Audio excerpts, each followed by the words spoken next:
has Richard Porter. Why is Richard Porter a Kirkland Ellis lawyer, friends with Val Ojeda?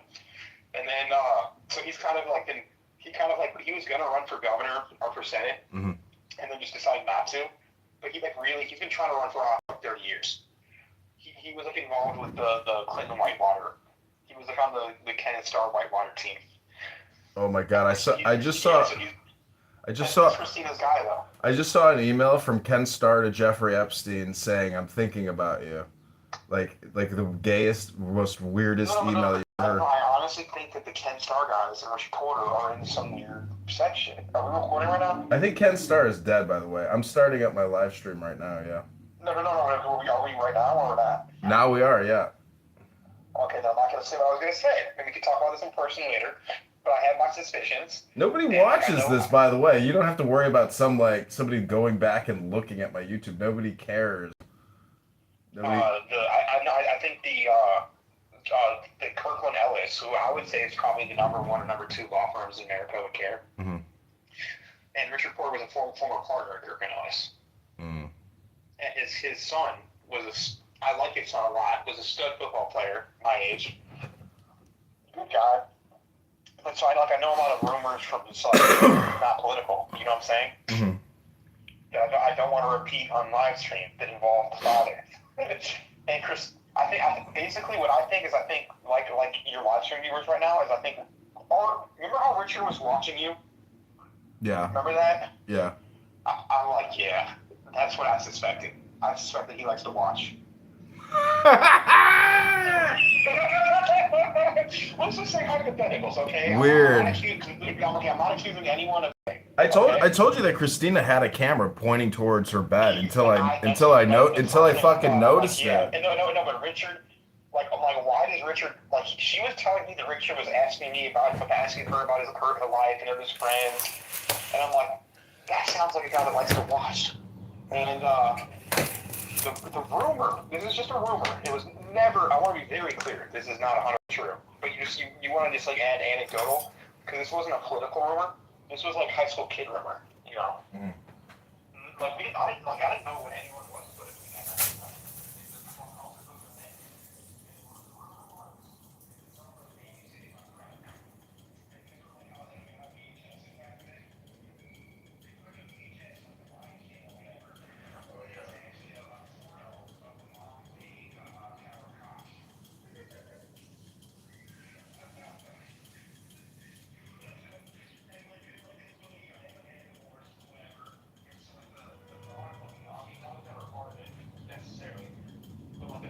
at the time was that, it was just someone cheating on someone. But what I've been starting to realize, because Val Ojeda, he said that he asked him about his sex life and was asking him for details. Mm-hmm. And so I'm thinking Christine's benefactor likes to watch and puts cameras in her place and stuff like that. And everyone is very curious about what your agenda is. Are you working for the military? Are you working for China? Are you working for Israel? So I think you were honeypotted. Because I told you she came up to me. She goes is that memes? Memes? Oh, I see. Because I read the. They're trying. I mean, honestly, your shit. If I didn't know you, I would be like, okay, what's his agenda? Yeah. Working for? Hey, who the fuck is this? What is this? Yeah, who's really, why is he doing this shit? That's what I think happened. But also at the same time, there's no homosexual is we're Matt Damon and Ben Affleck in these environments. So there's that too. No, but there's just no. It's the mating game and it's you versus Walt. So there's that aspect.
How was it an offense to me? I was happy to get laid. I mean, I could care less about her. I mean, she's a cunt.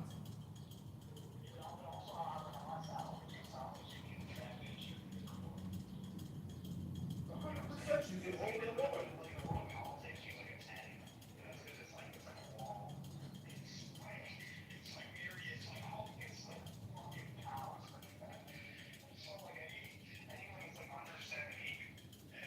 It's real. Has like a full head of hair as a woman. It's like a nine. A full head of hair. It's real. You're a nine. And all your teeth. So wait, is Darren Bailey isn't going to be there, right? Maybe. Because I thought of a good one today. I was like, oh, Darren Bailey and the Pope have something in common. They both cover up for pedophiles. But, hey, Fran! You want to speak? Like, so, I'm basically have to either Uber or take train. It's that's why I want to leave after rush hour. Just Uber to my house and I'll drive. Okay. I'm downtown right now. How much for that? 25 $25, don't tip them. Okay. Then, shit, let me, I'm going to charge my, how about I charge my phone for 20 minutes and Uber over your house? Yeah, take your time, no rush. And whatever. But, okay, this will be fun. And then, so yeah, Ken Henderson's a good guy, and so we'll have some allies there. So I don't think we'll get kicked out. I don't think we should try to charge, cost too much for rockets. I was on This was live stream. I was on eBay and Amazon and I was looking up like breaking news T-shirts. So if we go to events, like we can wear T-shirts that say we're the fucking news, you know. You'd be separated, right from the get-go. No, I need to. So I have like, we get $1,500 tax refund. Like, I don't know your finance. I'm not gonna tell you my financial situation. I'm not like I'm in the corner of my life. I have savings, which is awesome. Not loaded, but I have savings, and so like I am considering investing in like a media company. It'd be interesting to do it, like actually, like if we could get into the Brandon Johnson pressers, but even then it's like. We could. Like I'm already, I've been making moves with the Democrats and with the Republicans, and like all this negative shit I get in with Republicans only gives me more Democrats street cred. And you know what? I texted my friend today.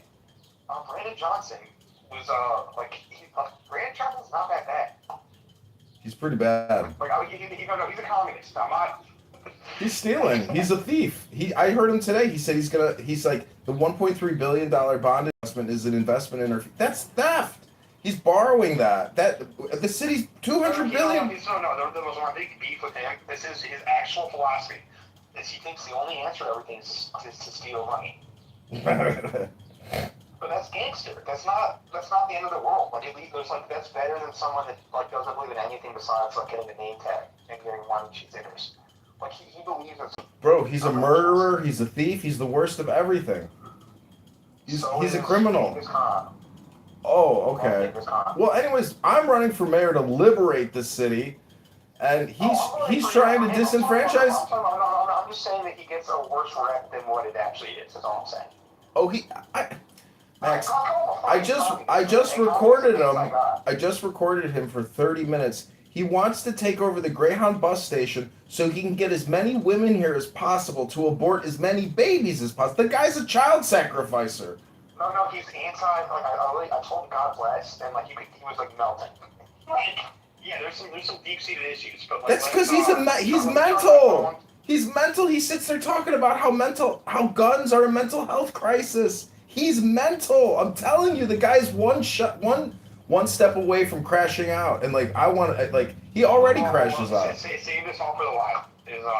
I'm gonna charge my phone for 20 minutes, and I'm Got on it. to Edmonds, and we'll just run over. Okay, sounds good. See you soon.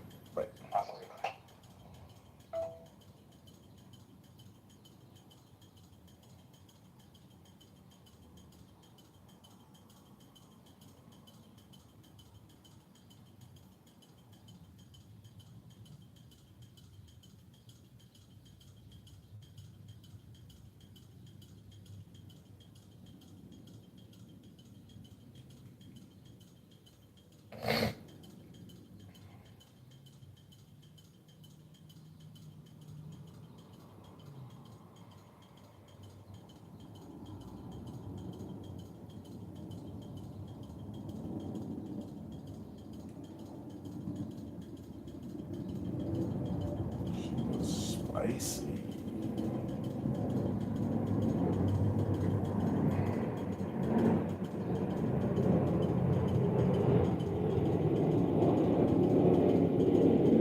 You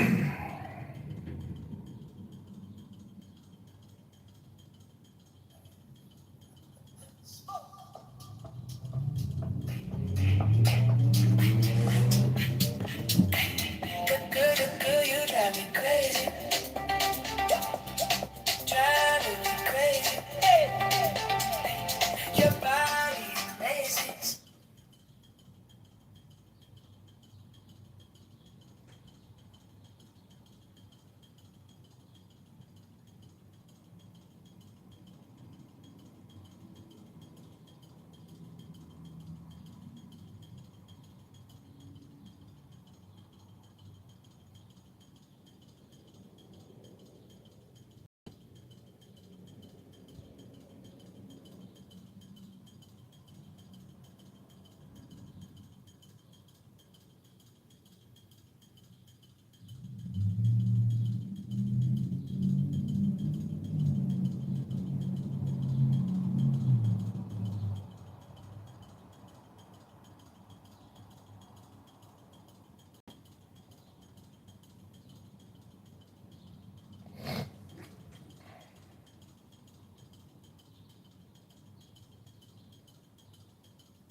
Chicago Mayor Brandon Johnson is a fraud and a criminal who lies. Christians and socialism for black slaves. Free buses for abortions from out of state. Allows teens to take over streets and cause chaos. Borrows $1.3 billion to give out to his crony non-profits. The FBI needs to arrest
Brandon Johnson is a fraud and a criminal who lies. Republicans and socialism for black slaves. Free buses for abortions from out of state. Allows teens to take over streets and cause chaos. Borrows $1.3 billion to give up to his crony non-profits. The FBI needs to arrest Mayor Brandon Johnson and his C2 Mafia propaganda. Affordability is a scam. Brandon Johnson is the tax. Brandon is a scam.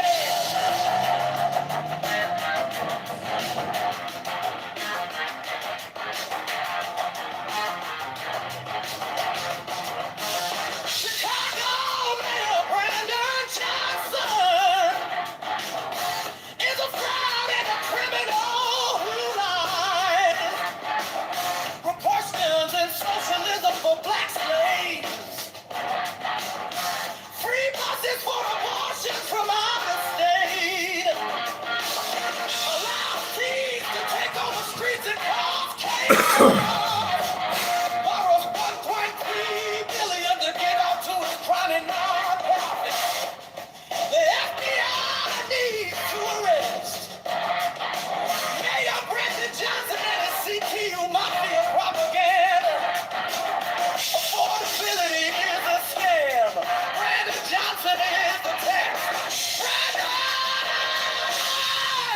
Brandon is a scam.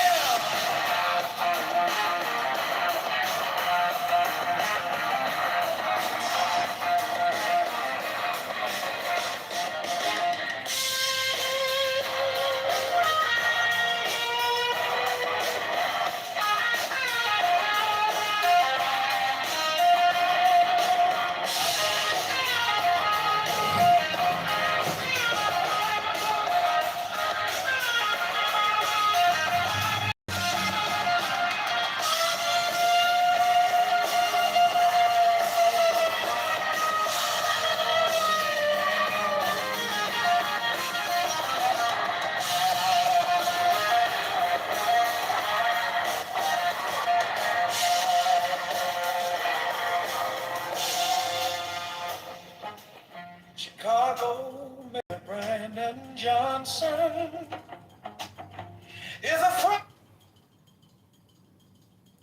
Which would be Calvinist as well. Church of Christ, which is wild, and Assemblies of God. So in '98, Scott Kerr chose to leave the band.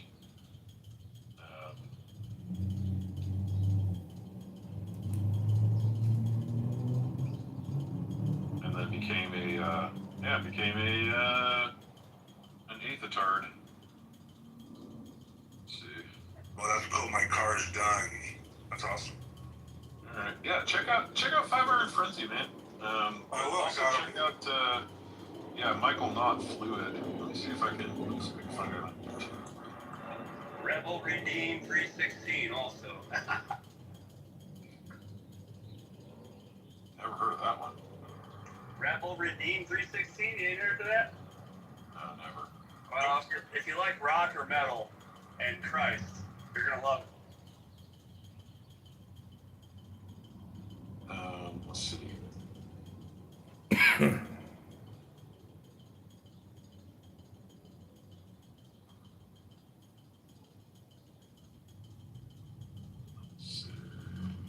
When you get done talking about music, Chris, I got some questions about Aquinas in relation to the PSA argument. Well, I would say conversation that was taking place the other night with Brother Show. I want to see what your thoughts are. Yeah.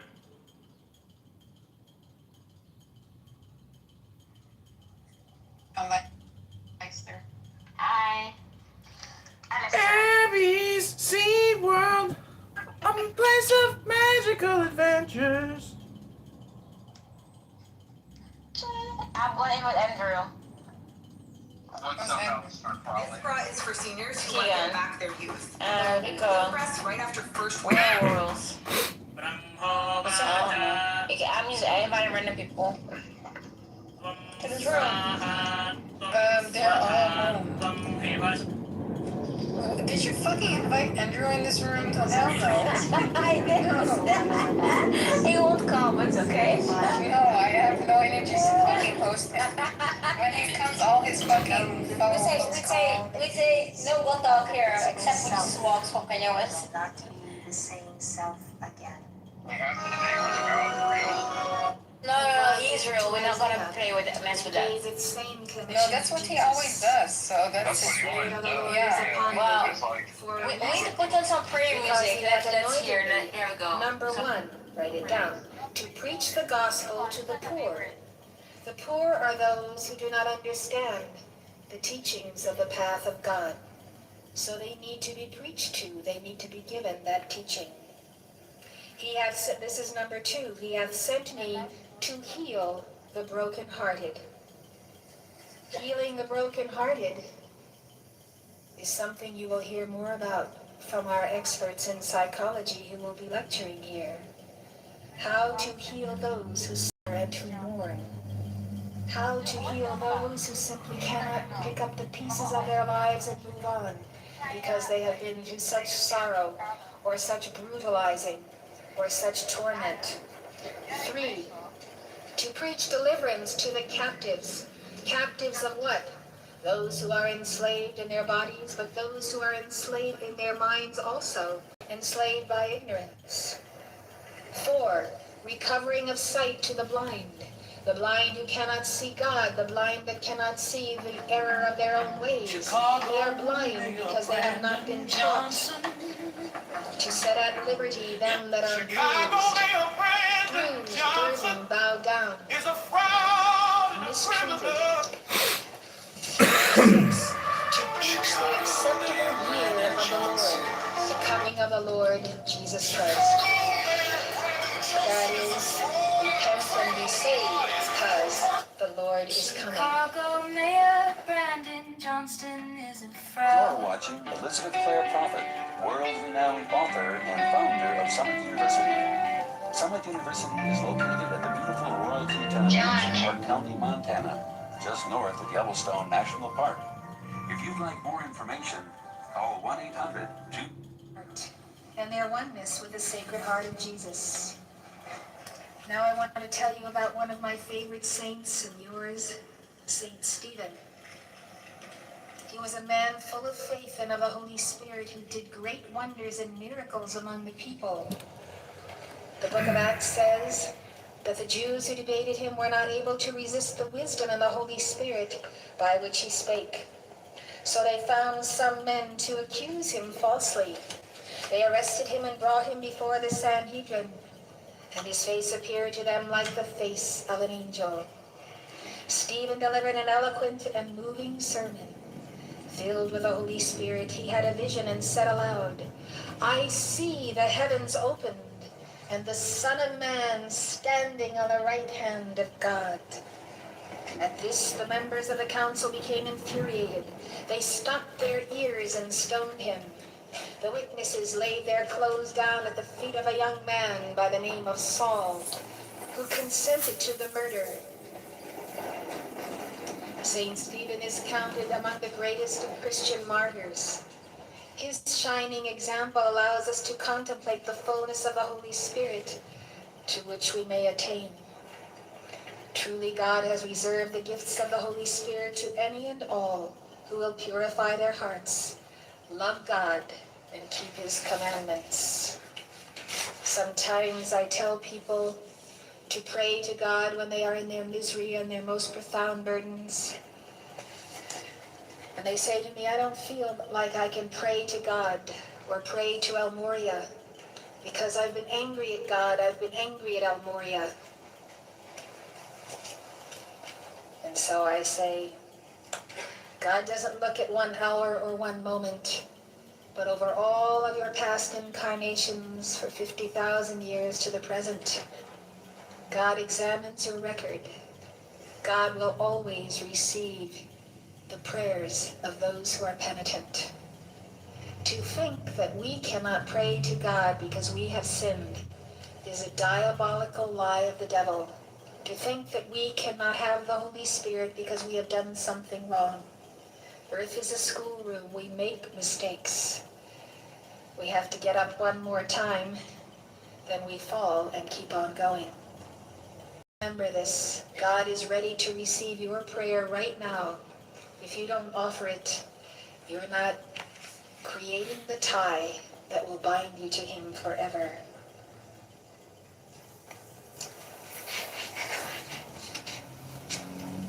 Saul, set on destroying the Christian church, arrested men and women and sent them to prison, and he too was touched by the Holy Spirit. Imagine this one who became the greatest apostle of Christ, consenting and not preventing the stoning of this Saint Stephen. If Saul could become Paul and go on to become such an apostle, please accept God's forgiveness today and set your path on a right course and keep it there. While Saul was walking on the road to Damascus, a light from heaven suddenly shone all around him. Was Jesus moved because he consented to the death of Saint Stephen? A serious crime? He is an accomplice to a murderer? No. As long as you have life and breath in this world, you have opportunity to receive the fullness of God's grace. My hair 6 months ago, and this is my hair now. I'm so happy I caught this flash sale and stocked up on Zepta for the next 6 months. I've never seen a company do something so insane. For some reason, Zepta is giving away 4 bottles of their highest rated hair growth serum for free to everyone. Not kidding, ladies. With every order of 2, you get 4 bottles for absolutely free.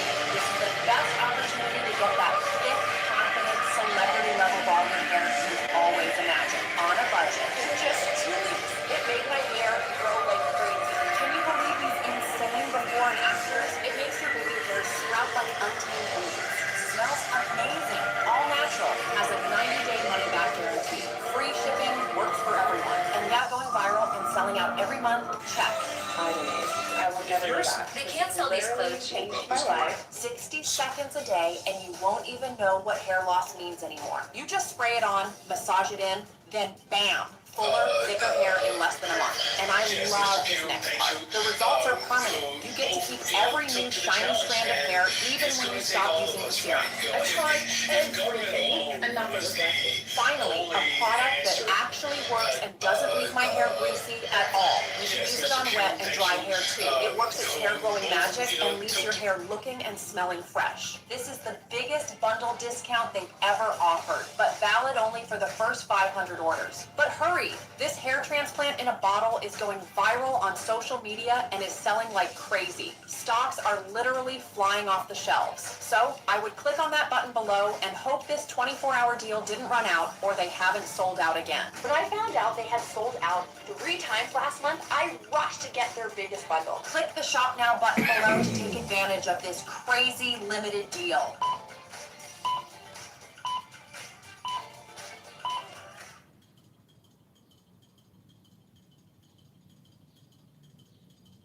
If you're a woman in your late 40s, 50s, or early 60s, you've probably noticed something frustrating.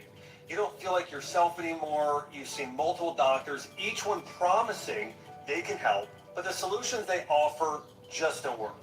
They offer more pills, other diets, advice that goes nowhere, and even though your blood work comes out normal, your symptoms continue to get worse.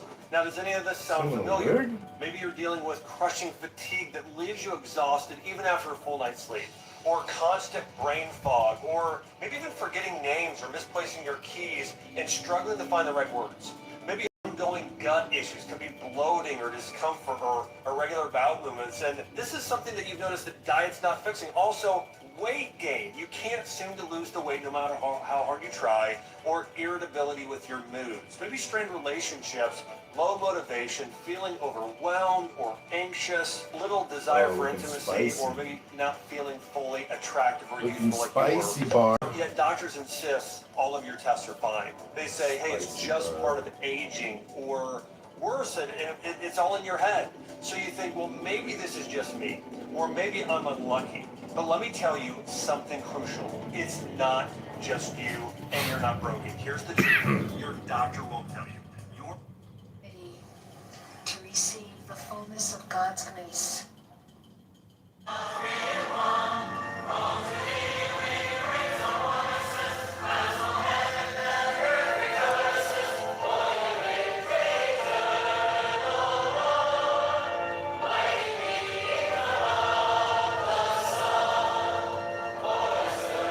Here's what I believe should happen. I believe the board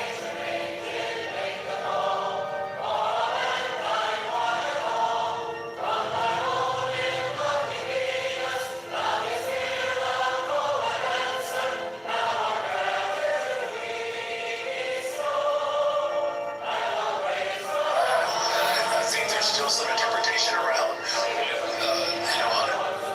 we'll continue to work through those concerns and this board.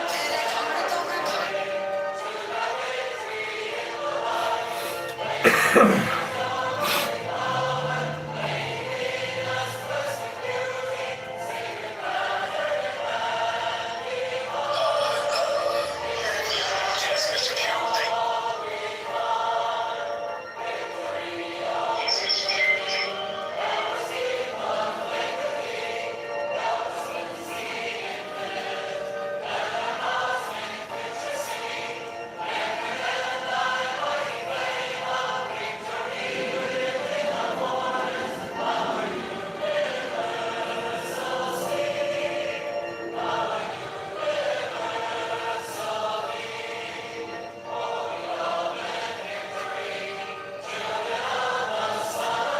Just death throats.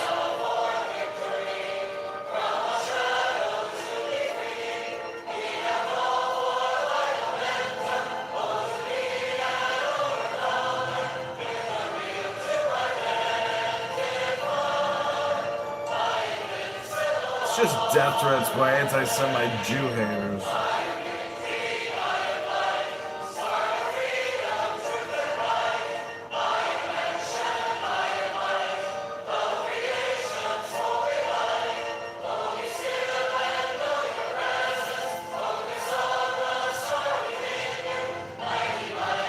And the progressive nightmare of crime, murder, chaos, theft, smash and grabs, teen murder galleries, fiscal mismanagement, exploding debt, property tax, blackmail, CTU propaganda.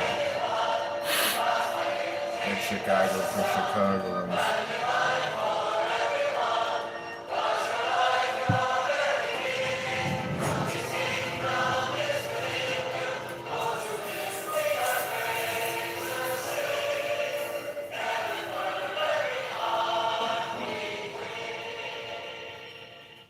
I'm 61, and today I'm switching from walking to Tai Chi.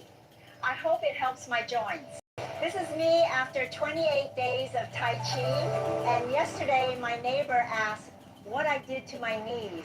This Monday, 20th of April, we're starting the Tai Chi program for beginners. Build strength and lose weight. It takes only just 7 minutes a day. In 1 week, you'll feel it. In 2 weeks, you'll see it.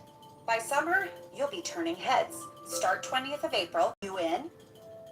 This is day 1 of my sister practicing Tai Chi. This is day 28 of my sister practicing Tai Chi. On Monday, the 20th of April, we're launching a beginner-friendly Tai Chi transformation program for women. With just 7 minutes a day, you'll gently strengthen your body, release stress, and start dropping weight. By April 27th, you will feel lighter and more energized. By May 4th, you'll notice your posture and waistline changing. By May 11th, others will start seeing your transformation. By summer, you'll feel connected to your body in a whole new way.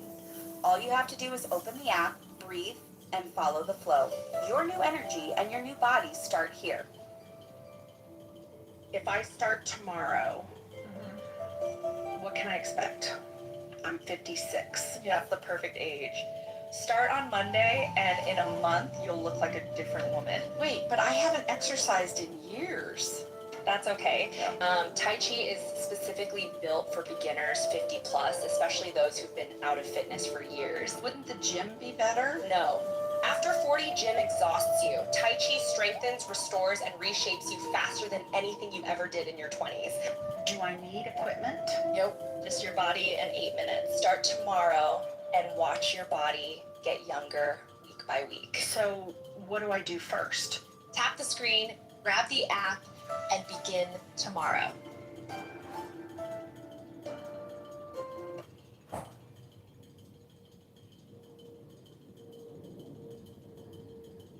Can you guess if one of these foods makes arthritis pain worse? Is it these tomatoes? Cucumbers? Apples? Bread? I'll give you the answer in just a second.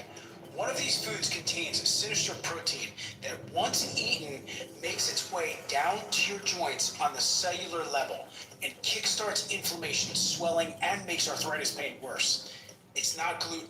My name is Dr. Brian Paris, and I'm the head researcher at healthandwellnesstools.com, one of the world's leading organizations in the fight against arthritis. You'll learn the answer in this quick 3-minute video. Here's what happened when people like you with arthritis stopped eating this protein. My name is Greg Mormon. I had back pain for years, and it only was getting worse and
Another black.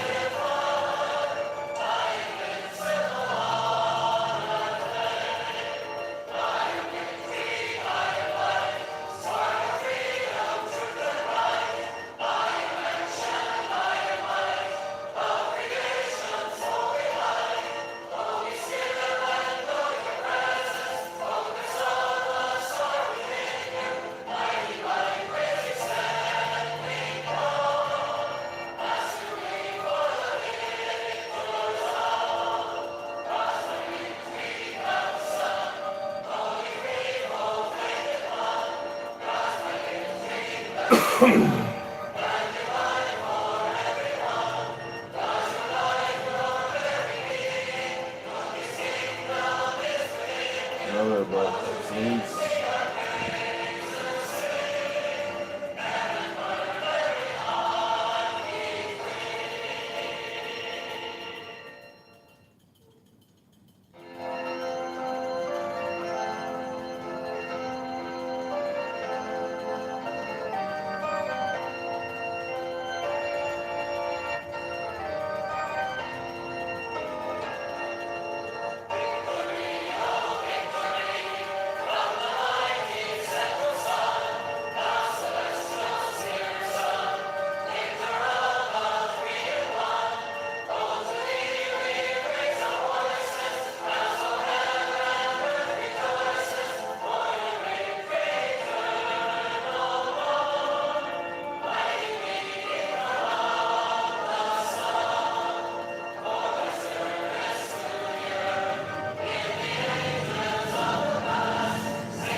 Forget the Greyhound bus manager bought more babies and shit. Don't forget the DES last time with the poor. Here's all favor and rest this criminal shit. Another black excellent slave.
is filing your taxes with Free Tax USA different?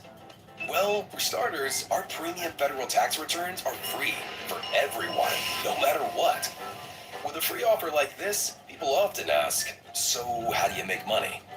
While our federal return is always free, we make money from our optional paid services, like our state tax return, which is less than $20. Next, you may be asking, is Free Tax USA safe? Yes, we always keep your information encrypted, private, and secure. As an authorized e-file provider, we've securely filed over 60 million tax returns directly with the IRS. Finally, you need to be sure, will my taxes be done right? We guarantee it. All of our calculations are guaranteed accurate.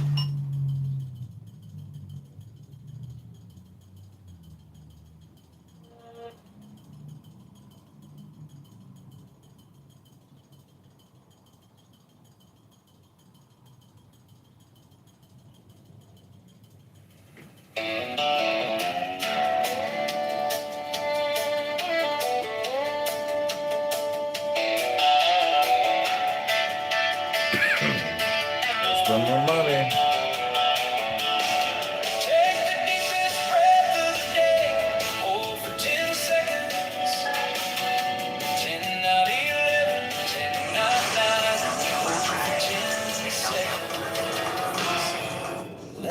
You'll never believe what I just found.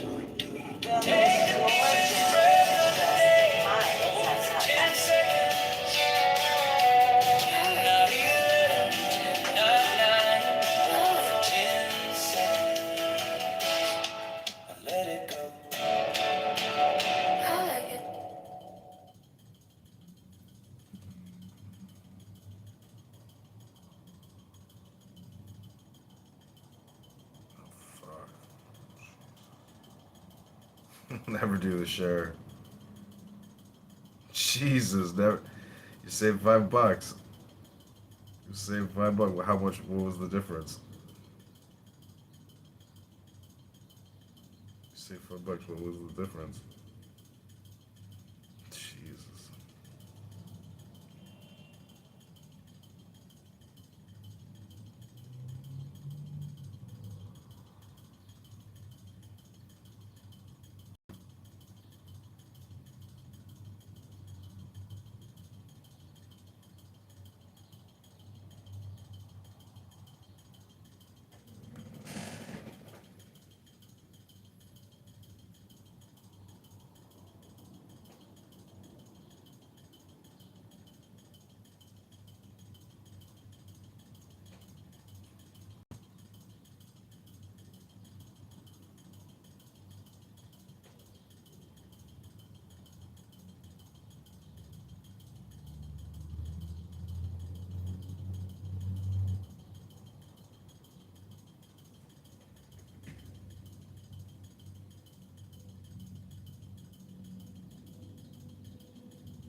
And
the wind on my face, your family over let you go, but lantern sway slow.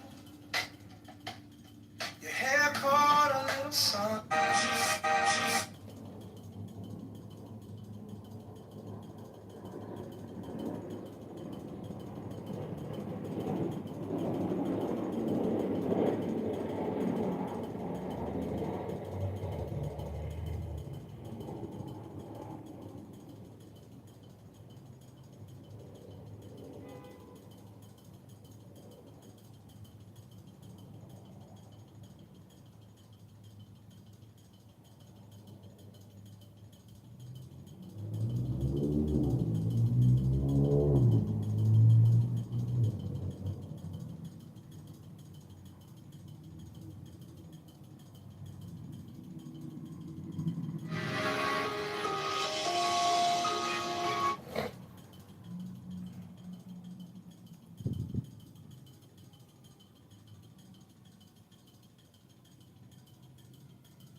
Here's.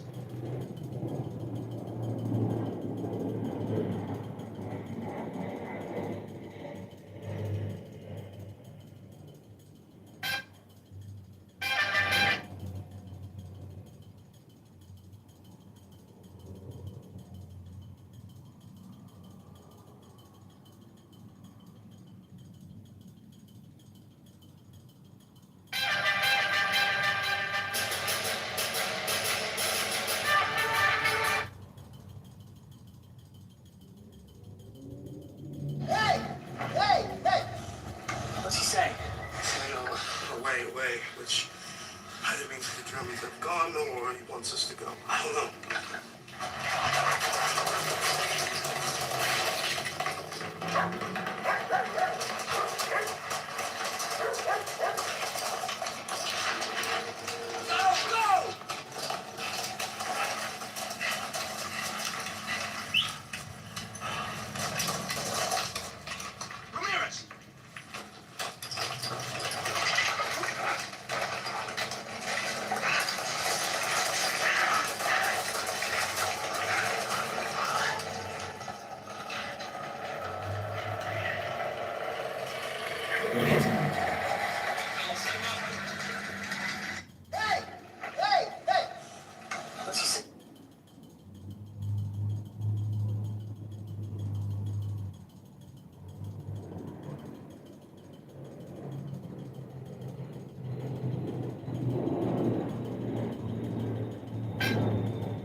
Have a seat.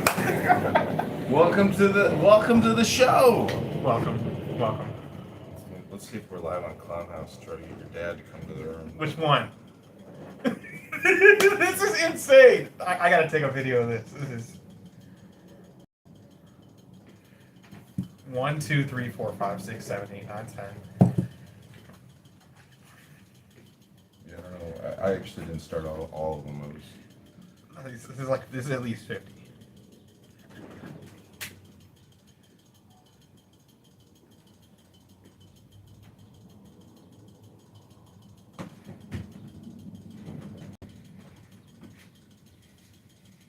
This is the node. Welcome to our live stream node. Shall we redo it? I missed that. I'm gonna do one more pan out. We're gonna do one more. This is insane.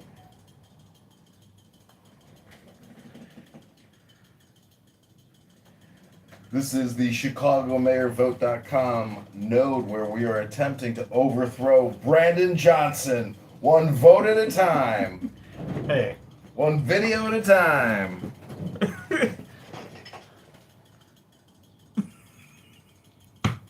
Zero. So what you do is zero. See if you click here and then see that little create highlight. That creates a 50-second highlight of the past 50 seconds. Nice. So if we have a conversation, what you do is you just, after something interesting has been said, then you just clip it. And then, you would clip that side, I'd clip this side or whatever. But people view the clips. So anyways, we can go. But if you want to talk about something, we can talk about something, or we can just, leave. I mean, it's historic, so we should talk about something. So we are headed to Moretti's to go to the Chicago GOP election for committee people and other people. Max, tell us about the event tonight. So this is I think it happens once every 2 years, correct? This event. It's an election for the Cook County GOP chair, and it's historic, but it's crazy because they do such a bad job at their job. We've probably had like 20 chairs in the last 20 years, so it happens pretty often. It's almost like parliamentary style, but tonight's the night, and it's always at Moretti's for whatever reason. They love pizza places.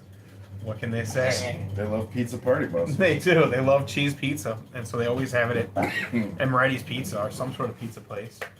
And there's two choices. I'm actually kind of happy. There's Thornton Township's Ken Henderson is running, who I'm actually excited about. A good guy. I don't think he's going to win. I told him that because I have no faith. Because the only people who can vote are committee people, township committee persons, and they don't have the best track record. And so it's Ken Henderson versus like T.J. Brown, or like someone of that ilk. And what about Aaron Del Mar, the lieutenant governor candidate? I called them Harconians in my article. You saw that. Is it the Harconians are going to make a play? They're going to go after the Atreides. The Harconians are going to make a play for the office. There it is, Dune, right there. Yeah, exactly. No, Exactly, the Harconians. You know the Harconians just like are excess everything, excess food, excess sex, drugs, all the bad things. They just do it to the most. Yeah. They drink the blood of children. Yeah, that's what I compare the Cook County GOP to. And so the Harconians are making a play to take it over, and they've been in control for quite some time. Because the last person that was in control was the former lieutenant governor, Aaron Del Mar. He's the current chair. He's a Harconian. And before him was Sean Morrison, who's a Harconian. And before that was Tim Schneider, who, in retrospect, I kind of miss him. It's kind of like the Chicago Bears. But let's, are we going? Do you think that, how would Donald Trump respond to Darren Bailey? How would Donald Trump, Elon Musk and Donald Trump, Donald Trump should be like Darren Bailey, what the F? Darren Bailey would be a political figure if it wasn't for Donald Trump. And did you see what Darren Bailey's, what BS he said? Where he's like, I didn't like what Donald Trump said. Totally inappropriate. I'm glad that he took it down. Quite frankly, we need an apology. And did you see how he compared himself to King David? Him and Aaron Del Mar are King David, and they were the sword and the staff. So he's allowed to compare himself to King David. No apology. And do you know he sells like psalms, Darren Bailey? He sells like hymns. He sells prayer. He charges for indulgences. He's Catholic then. No, he's not. He's not Catholic. Is the craziest part. But he cares about the Pope, and he cares about Chicago, which he called a hellhole. And you're not allowed to use religious imagery unless it's him. Psalms for sale. You got some psalms for sale. $50 per psalm. So this is my impersonation of Darren Bailey. Yeah. Hey, friends. I'm a pedophile cover-up artist, just like the Chicago Pope. And friends, what Donald Trump said about the Pope is ridiculous. Ridiculous. Wait, why are you jumping out of the camera? You're recording that when you're calling the Pope a pedophile. There's no proof of that. This is a comedy entertainment show. I know, but just this is you Chicago gotta be careful. TMZ. This is Chicago. Okay, but this is Chicago. There were accusations. This stuff is not a joke. There mess around. There were accusations against Darren Bailey that he covered up for a pedophile. No, you said the Chicago Pope. He's the Pope from Chicago. So Darren Bailey, I agree. You can make that statement. You said the Chicago Pope. There's accusations that he covered up pederasty, and really? that's why he got the Pope position. Why the fuck? Well, you think that guy's called like just some random fucking guy from Chicago? No, he's involved in some shit. No, but Darren Bailey for sure is involved in some shit. I mean, he has several some friends he shouldn't be having. Well, what was that guy's name? Because I'm gonna bring it up tonight if he's there. I'm gonna say you cover up like the Pope. You're a pedophile cover-upper for this guy. There's a couple. Anyways. All right, well, thanks for coming on my podcast. Kyle Shipman is who you're thinking of. Kyle Shipman. That's what I think you're thinking of. But there's also Raven or Graven. There's like another. It's like there are so many fucking so many effing dirt involved with the campaign that are just that should very questionable for someone that's a good Christian. Okay, this is the last thing. I created some. Imagine hiring a 16-year-old to be your driver, body man, bag man. That was so creepy. Chicago Mayor Brandon Johnson is a fraud and a criminal. Like this. Lies. Reparations and socialism for I spelled reparations wrong in the text. free buses for abortions. From outer state. We're ripping out those bike lanes. Let's go. Ripping them out. Just rip. Ripping out the bike lanes. He's on it. That's what he's gonna do. He's gonna rip out the bike lanes all the way from the south side to the north side. To the south side. From Western to California. Mayor John Kitover is gonna rip out the bike lanes and give you free parking. The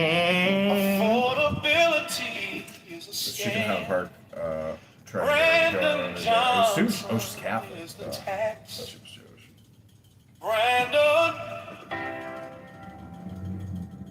is the scam.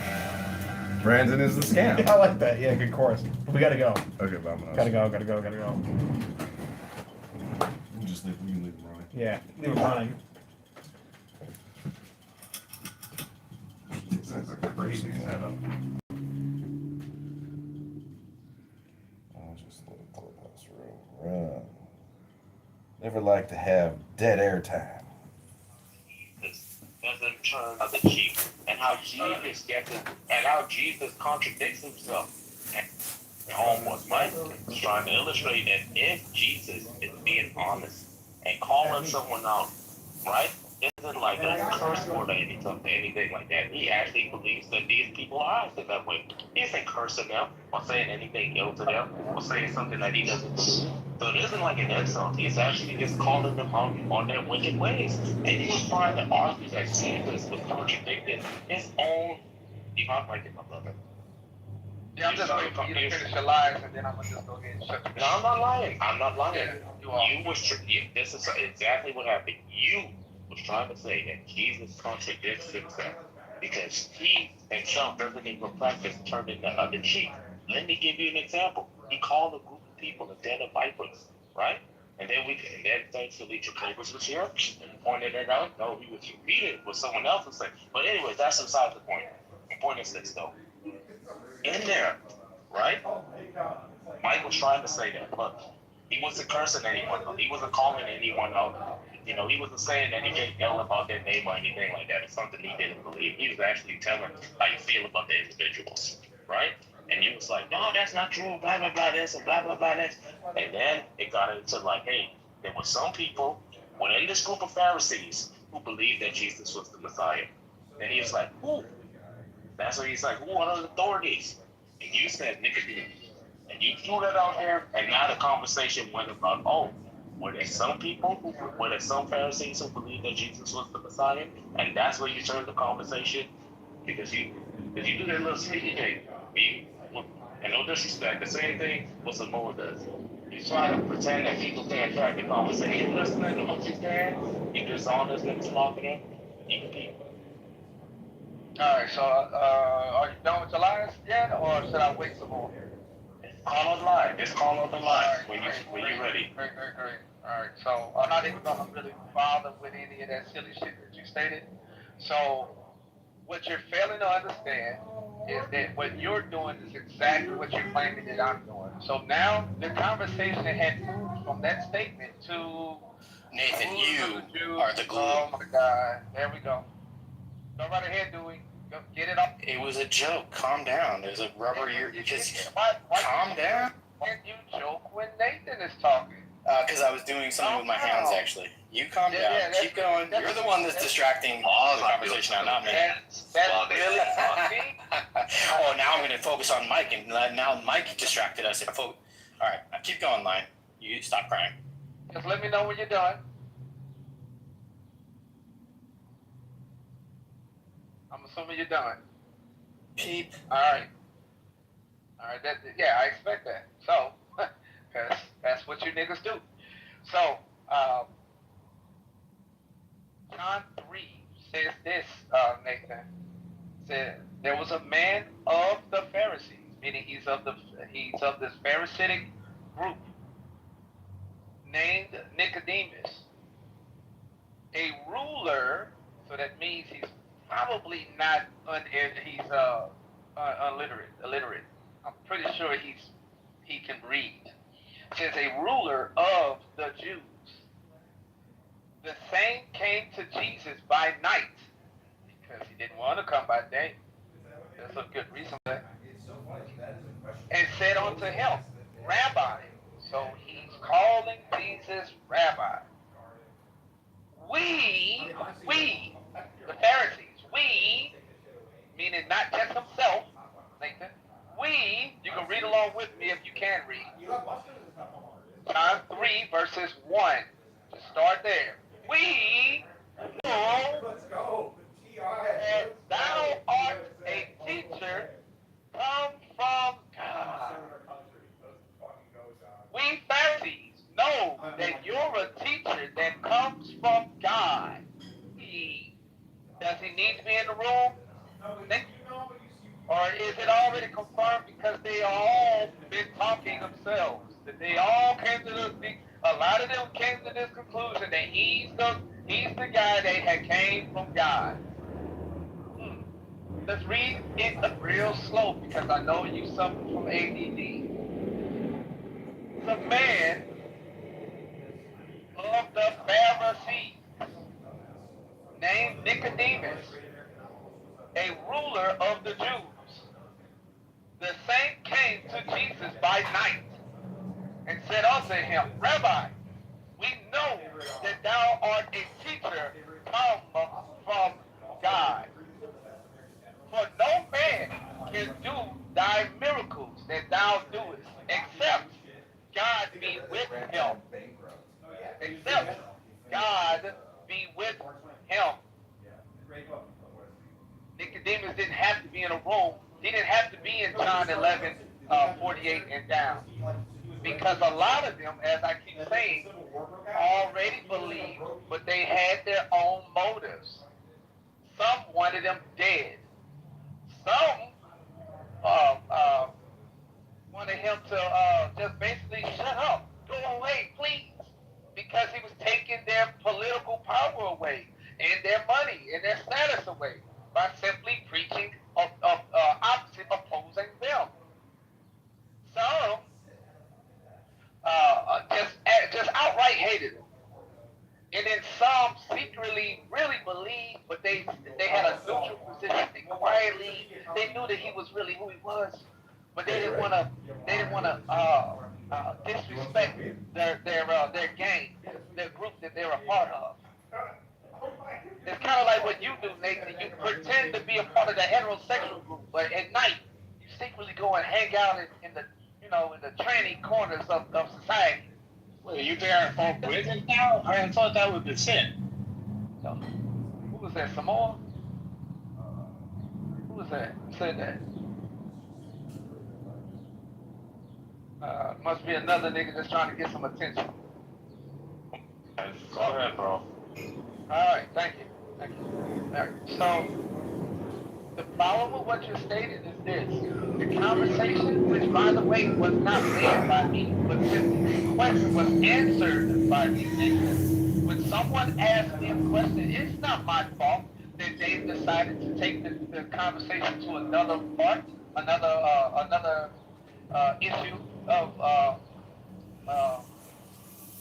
that they're dealing with. That has nothing to do with me. Don't call me a dishonest interlocutor simply because I answered the question that was asked of me. The only dishonest interlocutor, it would be you guys, because you failed to stay on task. If you wanted to ask me and continue having a back and forth about turning the other cheek, which I could have done all day, I really could have, then you should have kept it on there. But you allowed other people to ask me other questions about certain other things. Don't blame me, bitch ass nigga. Blame your daddy. See? By your daddy, I mean the devil. Okay, let me tell you how this he is. He said, you know what, Nathan? I'm not even going to address what you said. I'm going to just talk about what I want to talk about. Like I said, the only reason why this conversation happened because he was getting called out on turning the other cheek. Right? He was trying to say that Jesus contradicts himself, and I can show you how Jesus contradicts himself. Look at Jesus. Jesus is cursing on people. Back in those days, calling these individuals a den of vipers is a curse word. Then Mike challenged it. Mike is like, listen, if I'm actually saying something like, hey, lion, your breath is stink, when your breath is actually stink, I'm not talking bad about you. I'm just telling you the truth. Your breath is stink. So how am I not turning the cheek? Then afterwards, he was like, because then it was like, oh, these individual vipers, questioning like, who are the people? These are the Pharisees. That Jesus was the Messiah. No, those individuals who was there, they did not believe that Jesus was the Messiah. So the question was that, hey, do the Pharisees believe that Jesus was the Messiah? And the Pharisees, what they was talking about specifically, was the Pharisees in that room who Jesus called, in the temple who Jesus called the den of vipers. Right? Those individuals. Instead of lying, because he wants to be dishonest, and he doesn't want to just concede that he is wrong, he said, okay, I'm going to throw in a Pharisee. Look, I'm going to throw in Nicodemus. Nicodemus is one of these Pharisees. And then I just asked him, hey, Lion, was Nicodemus in that room? I don't know. So why didn't he throw it out? Because he wants to change the argument. That's the type of person this dude is, man. You got to look out for these individuals, man. I said it earlier. You should know them by their fruits. Whenever lion is ripe, and you see them start bearing fruits, they are sour inside. They might look good, but when you take a bite of it, it's sour. Bad. Rotten. That's how it is, man. I'm just telling you, no matter what, you can't use no dang bleach. You can't use no jelly water. You can't clean all this inside, man. It's just dirty. All right, so I take it now you. Damn. I take it you want to move the conversation back. Yeah, hold up. I take it now that you, Nathan, want to move the conversation back to the other cheek, right? Say that's all you had to say is yes, no. You didn't have to do all of the ad-homs because you don't really have a position that you can argue against. I'm not a dishonest interlocutor. I'm the only honest person in the whole room, and that's really unfortunate. I'm sorry, not even you. It ain't you. You're close. I'm not dishonest at all. I'm probably too honest. I lie all the time. I agree with that, Mike. Thank you, Jessica. You know that was the joke right there, right? I never lie. The liar says that he's so honest. Never lost. So as it stands, if that's where you want to take the conversation, just say so. I don't want to take the conversation. No, I don't want to take the conversation there. So where do you want to go with this conversation? So you just want to talk shit? Okay, well. No, I wasn't talking. I was talking. Like, come on, bro. I wasn't talking crap. I was talking about what the conversation was yesterday. Yeah. Yeah, the conversation of yesterday, and because you listen, you brought up the conversation of, listen to yourself. You bring it up today, conversation of yesterday about turning the other cheek. But today's conversation that Mike brought up was not about turning the other cheek. It was about the Pharisees. Yes. But that conversation started from the turning the other cheek. Yeah, right. But Mike, who asked a series of questions, wanted me to answer those questions. And now but those questions were based off of that, though. I know they are. They led to that. But check this out. No, I'm saying like. He said that I was a dishonest. Listen to me clearly. Yes. This clown You brought said, up stop. I told you. Stop. This clown He doesn't said get that why Nicodemus is dishonest. Listen, he's saying that I'm the dishonest interlocutor. You, Mike, that posed the questions.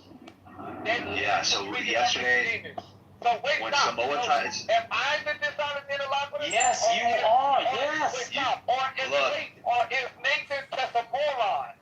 No, I mean, those are the two options, and if those are the only two, then I'm going to say you're dishonest.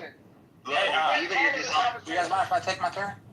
Look, it's either, real quick, Samoa, and then I'll let you go. It's either you're dishonest, or you don't get it. Look, Samoa, hold on. Samoa tried to help.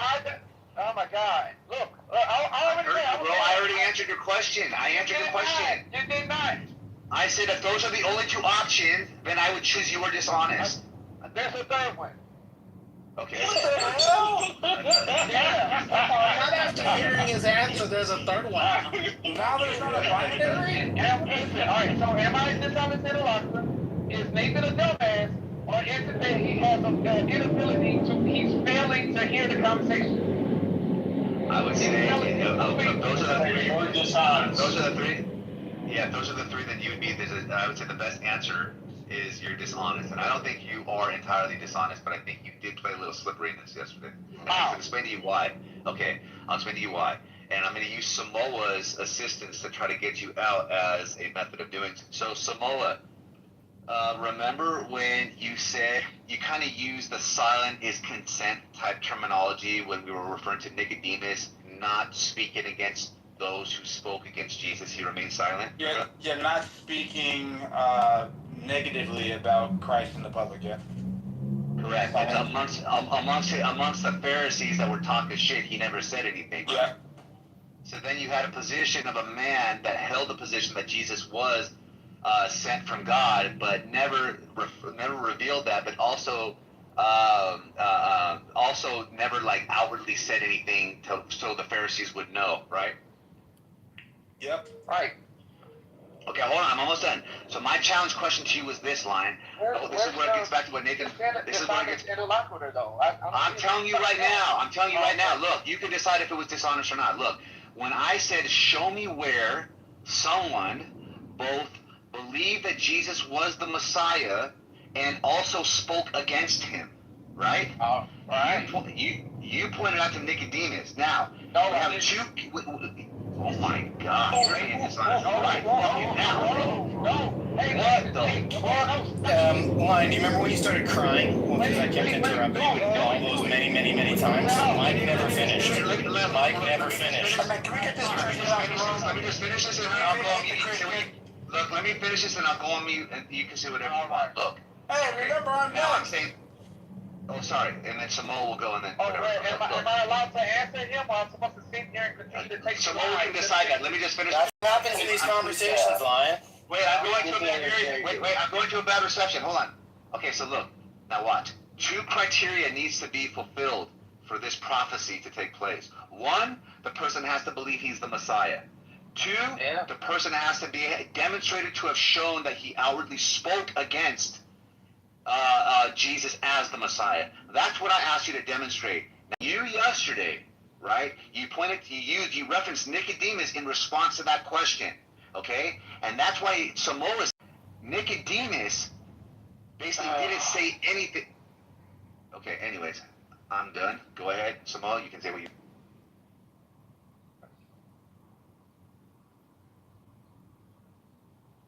Okay, Samoa's on the phone, so you can go ahead and go. All right, Mike, I didn't say that. You asked two distinct questions. This is where the dishonesty comes from here, right here in this moment. You asked two different questions. Or one question with two parts. Just that I'm doing. The first question you asked was that. All right, I'm not... You said who out of the Pharisees believed in Jesus, but didn't outwardly say it? That's Nicodemus. Who of the Pharisees believed in Jesus and talked shit about him? That's John 11. Caiaphas. Two different questions. Now, who's the dishonest interlocutor? You. No, I only asked you one question. God, you niggas are crazy. I only asked you one question. It was both. It was in reverse. But let me just point this out again, right?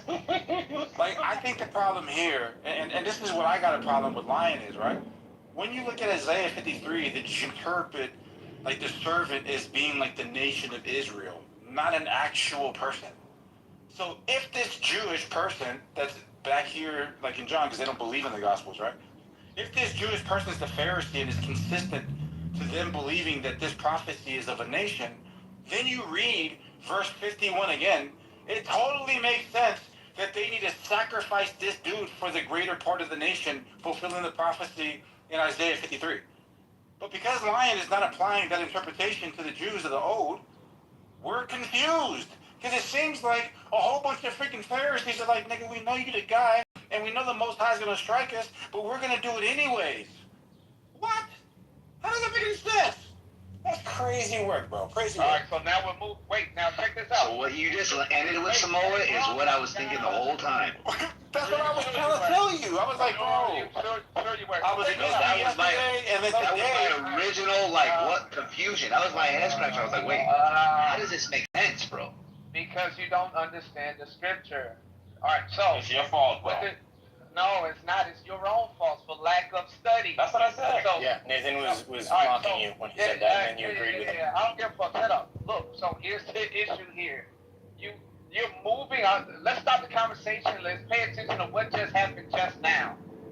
So you stated I was a dishonest interlocutor, and the reason was because of your statement when you asked about who was the one that believed and didn't do so.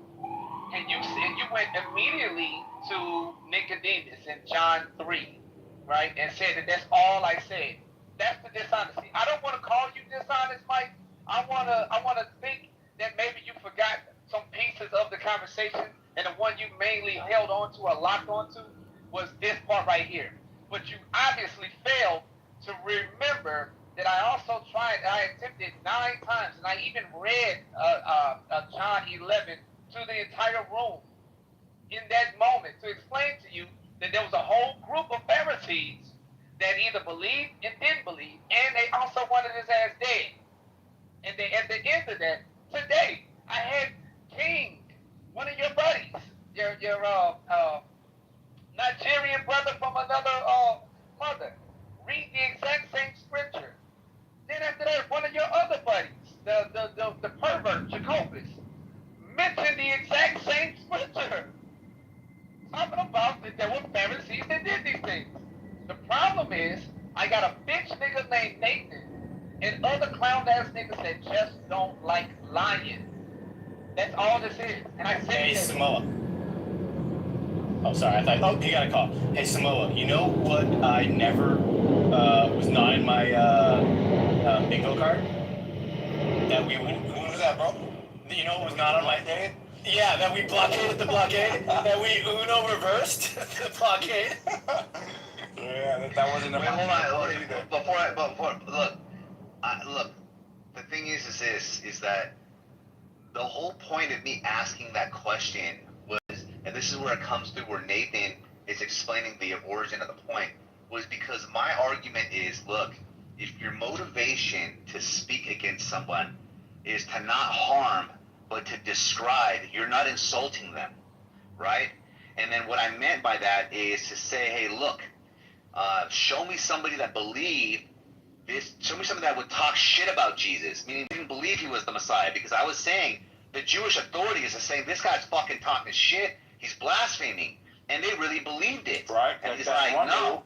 Mm-hmm. And then I was like, okay, fine then. Show me where the Jewish authorities both believed he was the Messiah, but also spoke against him. Because then that would be a motivation of harm. It would be the motivation to insult, which is the whole thing I was talking about. I wouldn't say, show me someone that believed he was the Messiah but didn't say anything.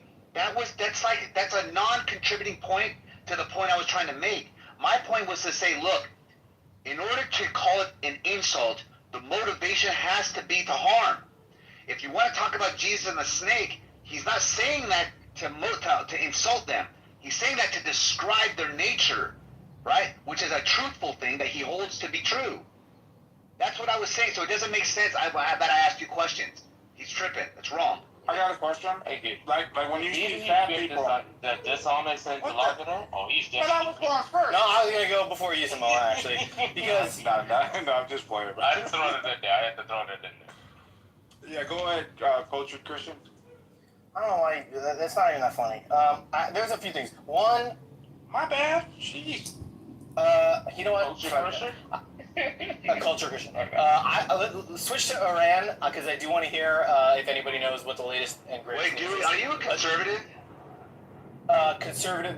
Do you mean like a religious conservative, or do you mean like what do you mean? Like your political leanings. Where do you land? I'm still registered as a Democrat, but I have not voted Democrat. What would you label yourself as? Libertarian, conservative, Republican, Democrat? Like a sort of right-leaning libertarian, maybe. Okay, so I was close. Told you. Yeah, you're right. Nathan, you were more. Nathan was the most correct. Bro, that's the Nick Fuentes, bro.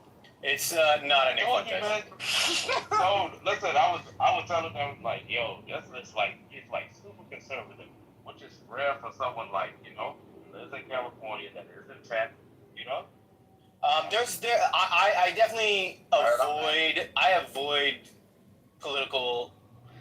Like, one of the things I enjoy about this room is I labeled you as I labeled you as like socially like moderate left, but like probably fiscally conservative. I'm probably not even socially moderately left. Like, I have like an ick factor on a lot of left shit. Like, fucking. What would you vote? Would you vote for yes for gay marriage or not? Would I vote? I mean, well, and again, this is the libertarian in me. I actually don't even think government should be involved in marriage. I think people should, be allowed to do it. Yeah. So would you vote yes or no? If I could vote, I would say that the government should not be the ones who determine personal relationships. The choice is gay marriage, yes or no? What do you do? I'm fine with gay marriage. Gay marriage doesn't bother me. Okay. Abortion, yes or no? What do you do? Abortion, I have to go with the classic rare and safe. Yes or no? What do you do? Yes or no? What do you do? Rare and safe doesn't make any sense. Yes or no? What do you do? Yes or no? What do you do? Abortion, yes or no?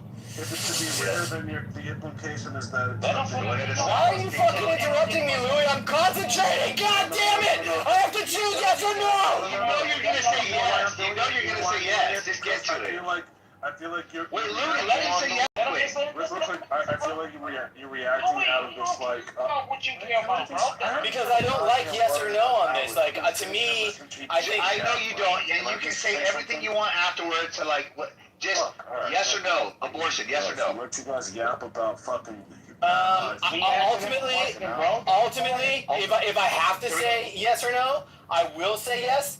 But I also think it should be highly regulated. Okay, that's fine. That's why I'm saying you're probably socially like moderate left, and I think that I definitely. Wait, you're sick. Maybe on those two things, but like who's asking about the triangle? Where's the reverb coming from? Somebody's echoing. Okay. Like for example, gun rights. I'm like Second Amendment. I'm fine with people with guns and things like that. I do think like I'm probably much more conservative than most people. Conservative, air quotes. Like, again, I think and I've gotten an argument about this with Nathan. I think trans is really just a weird way of talking about personalities. And we've made a much bigger deal of it than it needs to be. And for kids, they should not be transitioned. Adults, I think, can do what they want, but like I do think kids should be fucking kept out of it. Dewey, can I ask you a quick question? What do you think about the role of religion in school? I don't think religion should be in school. Unless it's a private school, in which case, you know, you can do what you want. I think you lean more towards the left than you'd like to say so. But I think to me, the left is not a dirty thing, by the way. Like I said, I'm still registered Democrat. Are you, Dewey? That's so disappointing. Can I just who wants to take the time to re-register? That's Can I fucking just weird. say something, please? Or are you guys not able to handle that? No, they're not able to handle anything. Yeah, I think there's like a nastiness associated with the left and a lot of shit, which like fine, like I understand that. I talk about that shit all the time.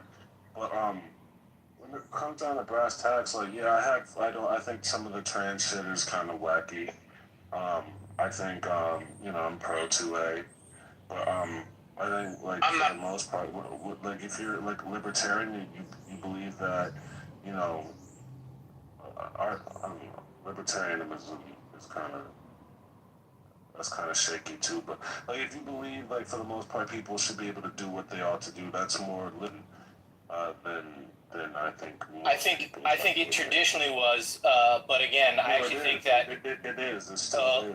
Right. Well, I think there's a lot of moral busybodying in liberal circles that don't let people do what they want to do. That's the fringe shit that I'm talking about. Right, and I think it took over. I think it's starting to weaken, but I think while it was in charge, things like freedom of speech were actually sequestered and squandered in liberal circles, and that's not libertarian. I think we're mind bugged. We're mind captured by like a vocal minority of the it's a vocal minority. It's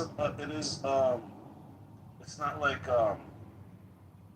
I think it's. I'm going to sound a little bit there's like weird. a microscopic percentage of like the party. Like there's a fair bit of it happening in the party, like the fucking social like grandstanding, and, you know, like all that stuff. I would say both parties have a problem, and on the left, it's what a lot of people call progressives, and the progressives are louder and are dragging people in their direction. And on the right, there is, I think, an ultra-nationalist movement that is dragging people in the wrong direction. So I think both sides, you can point to small parties who are off-putting, and I think for and the most vocal factions of the and yeah, sure, and the most vocal, and probably the most vocal because in an attention economy, what they say is often the most outrageous and therefore the easiest to sort of like, you know, click around and share and blah blah blah. But and so you know, not to sound like so petty about it, but like,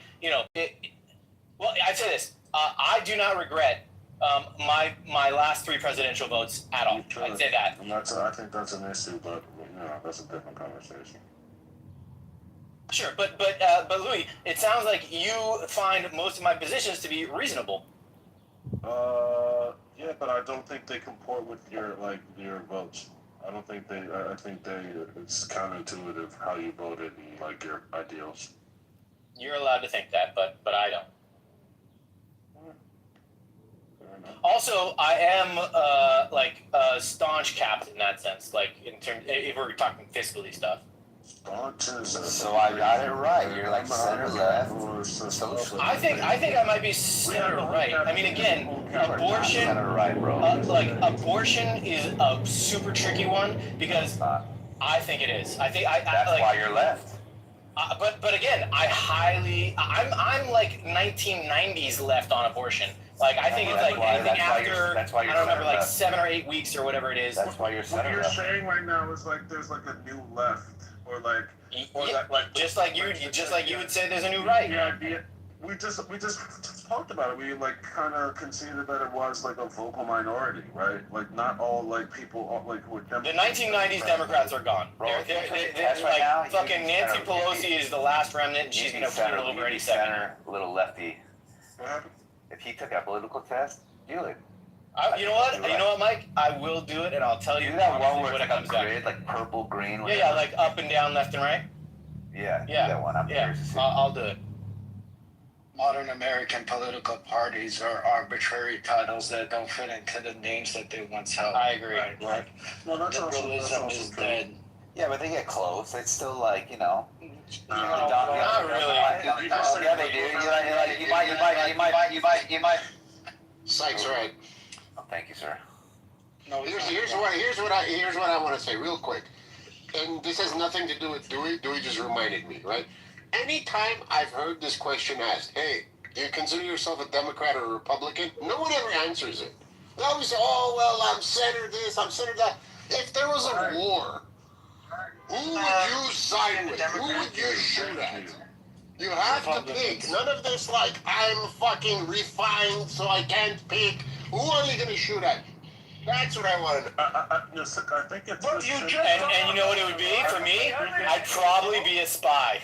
I think people's reluctance to say like, yeah, I'm probably a Democrat. I know. I'm glad you appreciate it, but like where I live, that reluctance to like just like full out just like claim one side, and then we have a bunch of these centrists that aren't really fucking centrists at all, but that like want to be centrist and they want to like wear the like fucking mask of centrism, but they like lean one way. But it's hard, it's nastier to say I'm a Democrat because you have to take all that stuff that comes, all the negative. You have to like agree with tranny stuff that people might be like, oh, that's weird. You have to just like to say that I'm on this party, like. People just like cast like aspersions about you, and they like say, oh, they feel like they understand your whole political identity based on just like claiming that, and it's not that deep. Like for the most part, like you either agree, especially like now, like the candidates have been so polarizing. It's either you're on this side or you're on that side. Voted for Donald Trump 3 times. I mean. You're gonna then associate that person with all these negative things. You're gonna do the exact same thing you just said you don't like. What do you mean? How? You just said you don't like it because then you have to like defend all these weird tranny things and blah. But then you said, but if you vote, I won't finish then. I won't finish. I don't know if you caught the last one. I said I think it's kind of weird because a lot of the things you've said don't like that shit, don't really match with like voting Trump 3 times. Right, and why? Because now what do I have to defend as a result of that? What do you think of me now? What associations am I now tied to because of that? For you, because you voted for Trump. You believe? Wait! I want to hear him answer. Well, I believe if you think if you believe in freedom of like speech and So I'm a fascist, is what you're gonna say? No, dog. I think this. Hey, stop that Jewish passing out shit, man. Relax. Yeah. What are you talking about? If you believe like in free speech and you're pro 2A, like it just seems like Donald Trump wouldn't be your vote. Like he's actually one modern president who's actually put rollbacks on gun control. He's like enforced gun control with those bump stocks. Like the whole even like this. You can't bring guns to protest. You can't bring guns to protest. What do you mean? Remember after that nurse got shot, you can't bring guns to protest. Oh no, but I'm just saying like Donald Trump actually he imposed gun legislation and like ban modifications on guns. Like that's not very 2A. You know that the bump stock ban? Yeah. I'm familiar. Federally? That's like huge. Like the gun community, like a lot of Trump supporters felt betrayed about that. Don't run, Lion. What was that? No, you said a lot of Trump supporters were offended. I'm telling you. They felt betrayed. They felt like we thought you were like our guy, and here you go, like. What you talking about? The Second Amendment is like the rights, like that's like one of their bread and butter. Is like for the longest time, like that's like a policy position. Like if you're on the right, you're like most likely pro 2A. And like that's Donnie T dropped the ball on that. He dropped the ball on everything he promised. Oh my goodness. Hey, Lion. So you do have to. Am I wrong on this, Simone? Yeah, I think a lot of people were kind of like, they were were like, bro, we don't want no regulations. And he said, hey, no, I'm going to compromise right here. So they were a little disenfranchised at the moment. But let me just say this to Lion real quick. Lion, do you have to be able to address the interpretation of the Jewish or the Judaism framework of... We can't do that. We can't do that. I'm just letting him know they can do this later. That the servant is not one person. Yes, the servant is not one person. This is way better. This is a way better conversation. I just said we're not going to go forward, bro. I wanted him to make it. All in favor of moving forward. Aye. Yeah, we are moving forward. I'm just letting him know something. Correct me if I'm wrong. It sounds doesn't like garner a you're trying to have response that right now. conversation. Hold on, You have like 30 minutes. I just said no. You mean the conversation was on for 2 days? Yeah, I just said no. He asked me what. I'm just addressing. We could You remedy know this this ain't later. gonna be quick. This ain't gonna be quick. You know it. So this is the conversation that you Hey, was having what? about Hold on, man. and stuff. No. Just so let's see how long this actually takes to see how right Finley is, right? So later on, Lion, if you can address how the Jews, I guess, interpret who the servant is in Isaiah 53. They believe it's the nation of Israel. And you said this. I just said in the... What the... Hey, bro, if I'm talking to him something totally different than Psych and Nathan, then we're not talking about the same thing, right, bro? Yeah, I'm trying to have a conversation about politics. Oh my gosh. Yeah, we'll talk about it later, bro. We don't even have to do that. Just hit me in whatever it is, like a special or back room or something like that. I'll just tell you really simple. We can read over it together so you won't look foolish anymore. We can do that right now. Let's talk about politics, bro. Hey, look at that, Finley. You see how fast that was? Only because Lion yielded. Only because Lion offered a reasonable compromise. Lion said, let me not smack you around in front of these people. Let me take you on back here in the back. Let's have a conversation. So you didn't hear the part where Samoa said, "Let me know later." Let me take it. You see what I mean, bro? Just honest people. He said, let me take you behind the woodshed, so you ain't gotta, be in front of your friends. That's what just happened, fam. Yeah, but I think Trump, obviously, like when it comes to like the Second Amendment thing that Louis talking about, as far as like the gripe, I think that he's overperformed in this administration. As far as like acknowledging like where he's wrong, you can clearly see that. Hold on. Yeah, I'm gonna give you the examples, right? I'm gonna give you the examples. So, do you think that Venezuela would top like the bum stocks? Okay. Do you think that the tax returns that people are getting today, $2,000? Which people? Or is like which people? Bro, just relax, bro. Are you talking I'm just going down these points so we don't get bogged down in the conversation. Are you talking about a silver lining? Do you know what a silver lining? Because the tax returns don't offset the medical premiums. Wait, are you saying you see what I mean, bro? This is horrible. This is what I'm saying, Louis, just so nobody's confused. I'm saying that when we're looking at the performance of a president, we weigh out certain things. Some things that we prioritize over other things. So I say, Second Amendment, bum stock people, first term, to second term, where he says this, or obviously everybody voted him in, right? 70, I think it was like 79 million or whatever that was, right? So everybody kind of like went to the second term. In the second term, big beautiful deal, or big beautiful bill, everybody gets all of this money as far as terms, and then you get the Trump accounts where they match $1,000 per child, okay? I'm not even engaging. Well, because you don't know about any of these. No, because you're a fucking bullshitter, bro. No, he's trying to point out that the gun thing was a nitpick. No, what nitpick? All right, well, it is if you put it in context of everything. Thank you. You sort of said, like, how could you vote for Trump when he did this one thing? And it's sort of like, well, nobody votes for one thing. They're voting for a person who's going to have to make a lot of different decisions. There you go. There you go. And that's what Samoa was trying to say. Brought up the shield. The average tax return has increased by a couple Thank you very much, $100. Dewey. I'm really glad that you're a genuine interlocutor, Dewey. That's pretty cool. The average tax return for the middle class has increased by a couple $100. Because it gets the.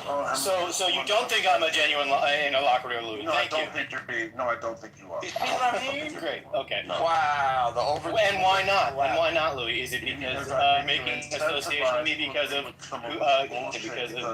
political affiliation to assume that I can't be good? Talk over the answer. Cool. Well, you did respond to him when he asked you about your why because it was your vote.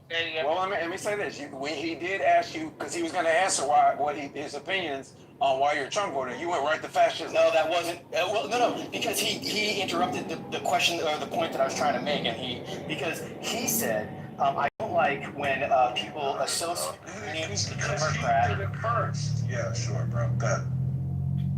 And I'm the interlocutor. Got it.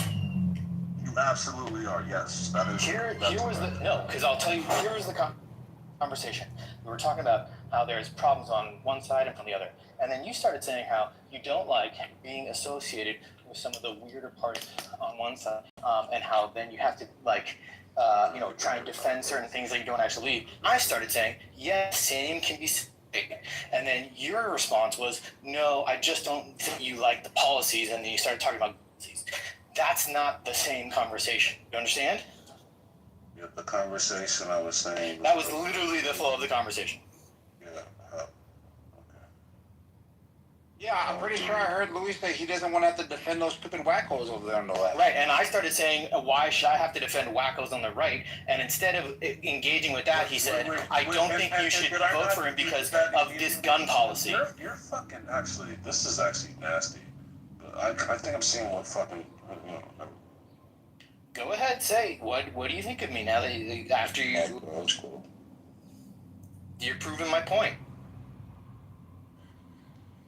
Hey man, you make weird associations about me. Real quick, I needed to take a beat. Dishonesty really triggers me and gets me pissed off. What is dishonest? It's okay. It's okay. What's it called? I said. It's funny to me that you voted for Donald Trump because the answers to your questions about where you land politically, what your political beliefs don't really sound like they comport with someone who votes for Donald Trump. You said, why is that? And I gave you a couple policy positions. That's just you gave one, which was guns, but that wasn't the flow of the conversation. No, I gave two. I said freedom of speech. Oh, freedom of speech, right.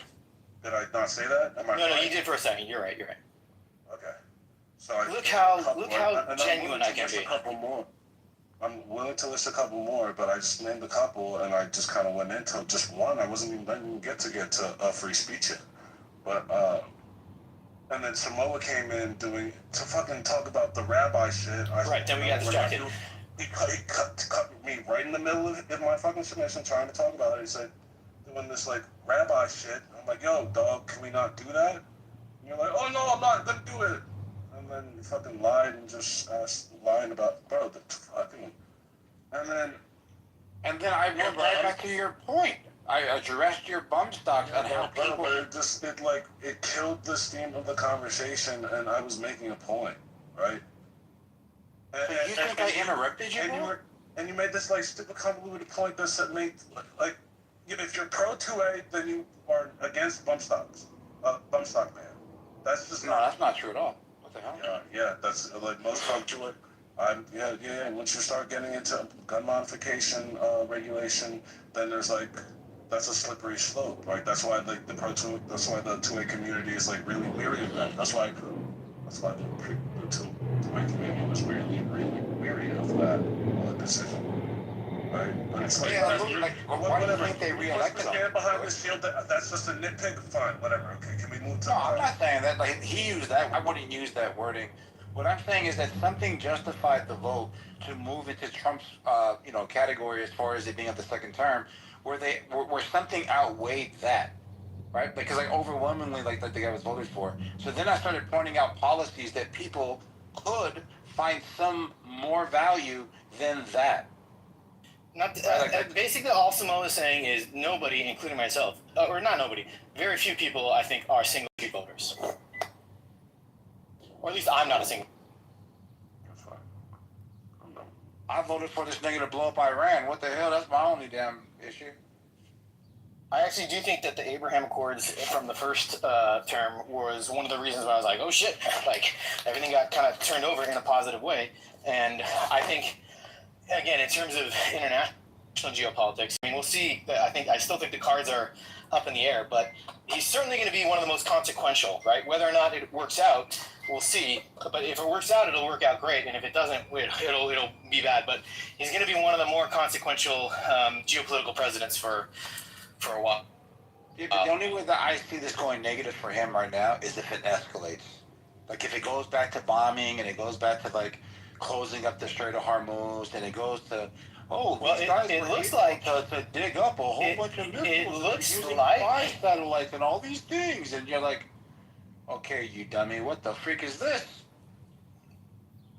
Right? Like that's how I would look at it. Like right where it is right now, it looks like it's swinging to his like favor right now. May have been the final sort of like thing, because the Strait of Hormuz was their trump card, and if we're like, fuck it, we're gonna up it, it might de-escalate from here, and we might walk away in a better position. Yeah, we need time, guys. We need time. We need time. Like it's way too early to determine or foresee. I agree. Yeah, it's. So what do you think about the Pakistani representatives that facilitated the negotiations in Pakistan, in Iran today? Because like what I pulled from that, and a couple of people reported on this, was that the reason why this person would have to make that trip is because he needs to speak to the guy. Bro, the thing is, Samoa, there's so many moving pieces, right? Like, for instance, a little thing like the Pakistani representative didn't wear a Western tie. And people are like, oh, because he didn't have a tie on, he's actually biased towards the Iranians. And then there's bigger pieces, right? Like, Benjamin Netanyahu keeps saying, look, man, we're going to do what we're going to do. Like, we're not tied up to this shit. Like, we're going to do our own thing. Pakistan doesn't even recognize Israel as a country. Like, I for all extents and purposes, the ceasefire talk is a joke to me. I look at this as both sides are using this as an opportunity to assess their damage, redeploy more troops, resupply their men, and stuff like that, bro. We stuck our dick into a fucking tar pit, and we're trying to clean it off real quick, and it's not gonna work, bro. So you're saying right now that when you look at the Iranian, if you believe like what the economic strife is that they're in at this very moment, as far as not being able to pay soldiers and all these types of things, I think they said in the last 3 days they lost like $1.6 billion in revenue, right? You're thinking that they could sustain that type of that type of environment while allowing 90 million people going through this like civil unrest to just calm them down? Yes, absolutely. Especially if Russia and China supply help, which they are in different ways. And also keep in mind, bro, these aren't like soldiers that became soldiers to go to college for free. Like, these are people who will fucking die for their cause, bro. No, I totally understand. Not like, how shit, it's the fan, I'm gonna bounce to fucking Utah. And right, so I understand, so I understand how people are going to respond with external threat, right? But what happens when there's an internal one? You look, keep in mind, Samoa, you're the same person who said the regime killed 30 to 40,000 innocent people protesting. What the fuck? Okay. Okay, you've never said that? No! So, okay. There's people who say this regime killed 30 to 80,000 innocent protesters. So if that regime is still in power, what makes you think they won't kill 2 to 3 million people? Or let 20 million people die?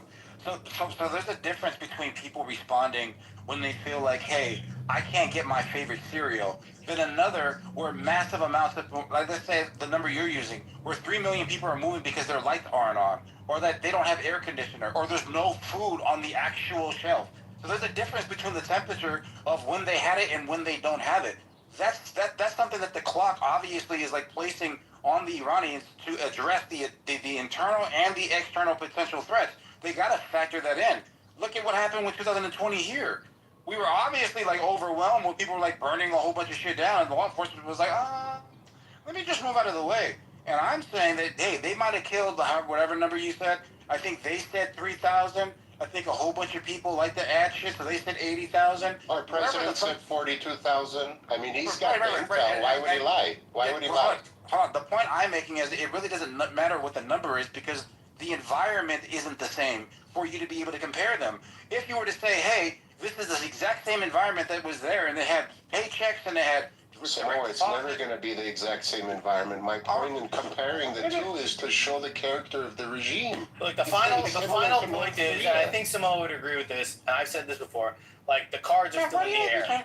The cards are still in the air. Nobody knows what the fuck is, like I said, when are you saying that the Iranian IRGC or whoever the hell these people are not behind their head or like rolling their eyes behind their head to look at their own citizens that are going to have like this civil unrest pretty soon? I'm sure they are, but I think that like for them, this is an existential like yes. So if it is existential, of the IRGC. Right, and I'm talking about the people with all the weapons. Yes. Yes, those guys. Okay. Yes.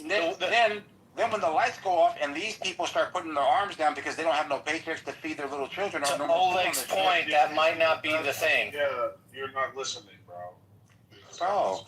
Well, the military elite is always going to have food, brother. Their families are not going to starve, brother. It's the random poor people. It's the poor people that are going to die, and they don't care about them. So Oleg is saying that the IRGC, regardless, because they're such a prideful people, they're going to go to the very depths regardless of the situation. I'm saying that the civilian population is going to add another variable of stress on top of that for them to be able to defend that. Then Oleg counters and says, well, they'll just kill them all. And then I'm saying, oh, shit, they're just going to kill 7 to 9 to 15 people when these are their actual family members. Now, you can kill 30 to 50,000 people and just wipe them away. You got a population of 93 million. But if you're saying that now the military, or like they're not having any type of dissent in the military, or they're starting to fracture, that just doesn't factor into like what actually happens when you have no light or no food. The whole thing changes. Look, bro, I asked you to do a hypothetical in your mind. I said, given the fact that you, and then you said, I didn't say it. Okay, given the fact that the President of the United States said this regime killed 42,000 innocent people. I said, a lot of humanitarian groups if that's true, if they were unarmed and just standing there and saying, please give us freedom, and they're like, Brad, what makes you think they won't kill 400,000 people? What makes you think they won't allow 4 million people to start? It's just a hypothetical that I said to show you that either the regime is not as extreme and retarded as people are portraying them to be, in which case you're going to be right, or B, they're actually batshit crazy, even more crazy than the North Koreans, and they'd rather have their country go in flames than surrender. That's what I'm saying. Or C, the civil unrest wasn't to the temperature of retreating. So then when you factor in, let's say, 4 million, and they're all moving forward and nobody's retreating, the IRGC has to make a different decision at this time. Right? So, like, what I'm talking about is the result of in this hypothetical, the result of the blockade being effective. If the blockade is carrying over every single month, $13 billion, and then they're hemorrhaging, their banking system's all broken down, no more food, exports, or imports. Is it 13 or 1.3? You said 1.3 earlier. Yeah, that was in the last 3 days. 13 billion a month is the estimation. Okay, thank you. Right. And anyways, the point I'm making is that, hey, they might have been able to do this when things were good. How is the civil or the civilians? I'm not talking about like the IRGC. They can only respond to what they respond to. How do the civilians respond when you turn the temperature from 70 to 110? How do they respond? Are they going to retreat and run away when one person gets shot? Well, that's the benefit of having a Second Amendment, bro. In Iran, the random villagers have fucking muskets from 1934, bro. So if you think they can mount an actual reasonable opposition to the IRGC, you have no idea what you're talking about, brother. Yeah, that's not what I said. This isn't Black Lives Matter protesting in Seattle with American police letting them burn the city down. Yeah, that's not what I said, though. Like, what I said is just the overwhelming the population with civil unrest as far as something that they can contain while they're trying to battle 6 other fires that are on the external parameters of their actual country. So there's a lot of turmoil that they're going to have internally. All I'm saying is you can be prideful and all that, and you're addressing the Americans and the Israelis that are outside of your border. But then if you have to look over your shoulder, now you're actually being attacked from both sides. When you use the example of when they were okay and they had all the ballistic missiles and all the confidence in the world, you can see why people were willing to retreat, because they were like, bro, cost analysis here, risk reward, this isn't worth it, I'm out of here. But when you have nothing, that calculation clearly is different. And that's the only point I'm making. I hear you, bro. I'm not saying you're wrong. That's why I said Oh, so time you are will saying tell. I'm right, I'm just saying, don't be surprised if they let 2 million people starve. Like, that's literally not a big deal for a lot of people, brother. Wait, you think Putin cares if 2 million Russians die? No, he wants to win the war. I wouldn't be surprised with anything that happens here. I'm saying that this is just an added threat that Iran, in this economic, calamity, is going to have to address. And something's motivating them to get to the table. I don't know what it is, but something is motivating these guys to find an offer. I told you, both sides benefit from this because it gives them time to assess their damage, redeploy troops, realign assets, and things of that nature. It happens in a lot of wars. All right, so America is able to kind of like restock, reinvest, recalculate. You're saying that Iran, while they're digging up all of like the tunnels and all of the things. You saw the satellite photos, right? They're literally doing that as we speak. Yeah, that's the point that I'm making. Yeah, so they're trying to like dig things up. They're trying to like get back on their feet. And what I'm saying is that I think the blockade serves 2 purposes, so that you can monitor like what assistance that they're getting from outside, it being of China, seeing the back and forth as far as like their statement to Donald Trump's statement as far as like he's going to give them a bit, and that they're not going to provide weapons and all these types of things. Where China like says, hey man, America's like doing a really good thing when it comes to like opening up the Strait of Hormuz, but then says, hey, nobody speaks on our issues, right? So like they're taking a position that's kind of even keel. Donald Trump took a more dramatic position by saying China is on our side, not on Iran's side, which is playing like these psychological games. Yeah, didn't you say I spoke to China, blah blah, and then the Chinese people said we never talked to him? No. Yeah, but then, well, hold on. But then towards the end of the statement, they say that they applaud America for doing like this thing with the Strait of Hormuz, right? So it's kind of like, officially, we're going to say we never spoke to you because of the amount of tension that's going to cause between them and Iran. But at the end of it, they do offer like some sort of a compliment of America opening up the Strait of Hormuz, it being for like commerce or like maritime, right? So like, if you're taking from that they never spoke, I think that they have spoke, and that was the most politically calculated statement that China was able to offer. Bro, I'm just monitoring our president's tweets. To me, it's very obvious he's neurotic, he's impulsive, and he's losing control, bro. He's not in a good place. Do you know when he was in a good place? When he drone struck Soleimani. And you know what he did? All he did was post a picture of the American flag, brother. No need for a fucking rant, 3,000 word tweet explaining that CNN gave me 100%. Like, no, but post a fucking flag. We'll know when you're winning. You don't need to give me words. Post the fucking flag. Yeah, but I don't post think the flag, brother. Yeah, but I don't think that's for you, Oleg. I think the flag is for us here in the country. But those posts are for the Pakistanis, the Russians, the Chinese, the Iranians, the Saudi Arabians, the EU, the NATO alliances, or whatever this is. These tweets are all like directed to certain groups of people, and they need to be able to drive, hey, I'm hella fucking crazy. No, I'm really, really calm. Hey, I'm fucking really crazy. And then everybody's sitting back like, bro, this isn't the way that we're supposed to like engage. What the fuck? What's this guy talking about? Is he fucking serious? Right? Like, this is how you keep people like off kill. And whenever I'm looking at his post, I believe that I know when he's talking to us and when he's not talking to us. Right? So, like, for example, he makes this statement and then the stock market gets fucked up. He says, we're going to block Hormuz. Well, let me just point this out. We're going to block the Strait of Hormuz. Stock market gets fucked up. Here goes Central Command. What we're actually going to do is this. Stock market goes in the other direction immediately. right? Because of the fact that people are trying to interpret like what the fuck he means because he's not clear when he communicates. And when I'm saying that, hey, this is directed to the Iranians, hey, this is directed to the Chinese, hey, this is directed for the UK or Germany or Spain, people are like, no, he's talking to us. Oh, okay, all right. Obviously, people aren't paying attention as you and I, Oleg, or people that really want to stay on like being insensitive. People just try to hear what other people think that somebody's saying. And I'm thinking that we're going to be a hell of a lot more right than we are wrong.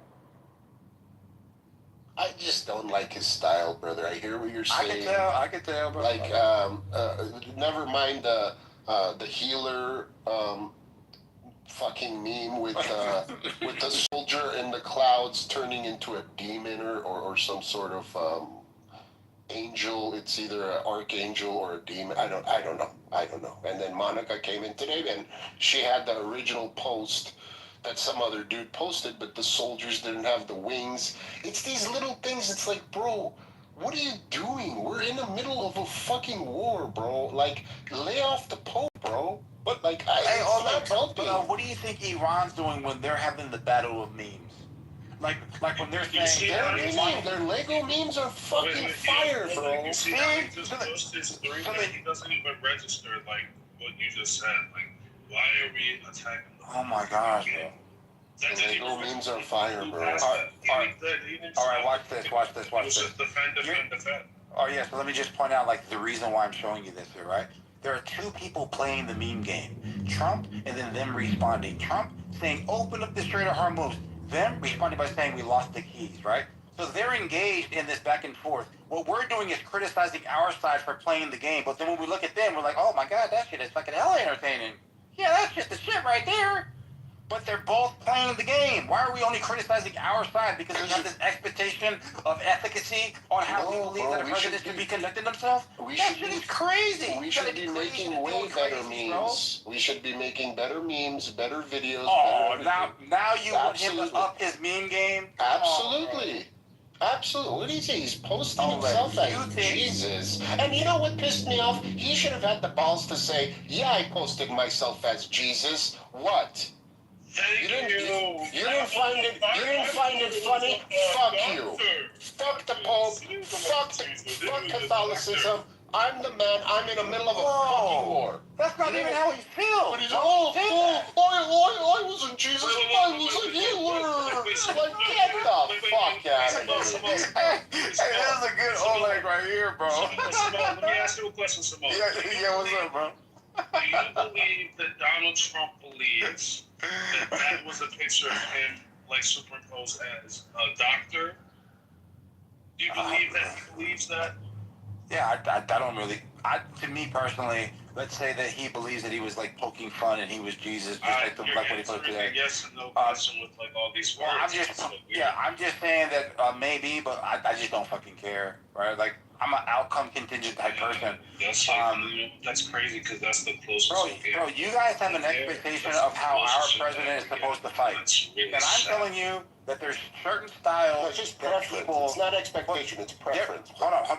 But yeah, I'm saying that right now, right? Styles make fights. There's certain fighters that people look at and they're like, man, this motherfucker's boring, but he's 50-0, right?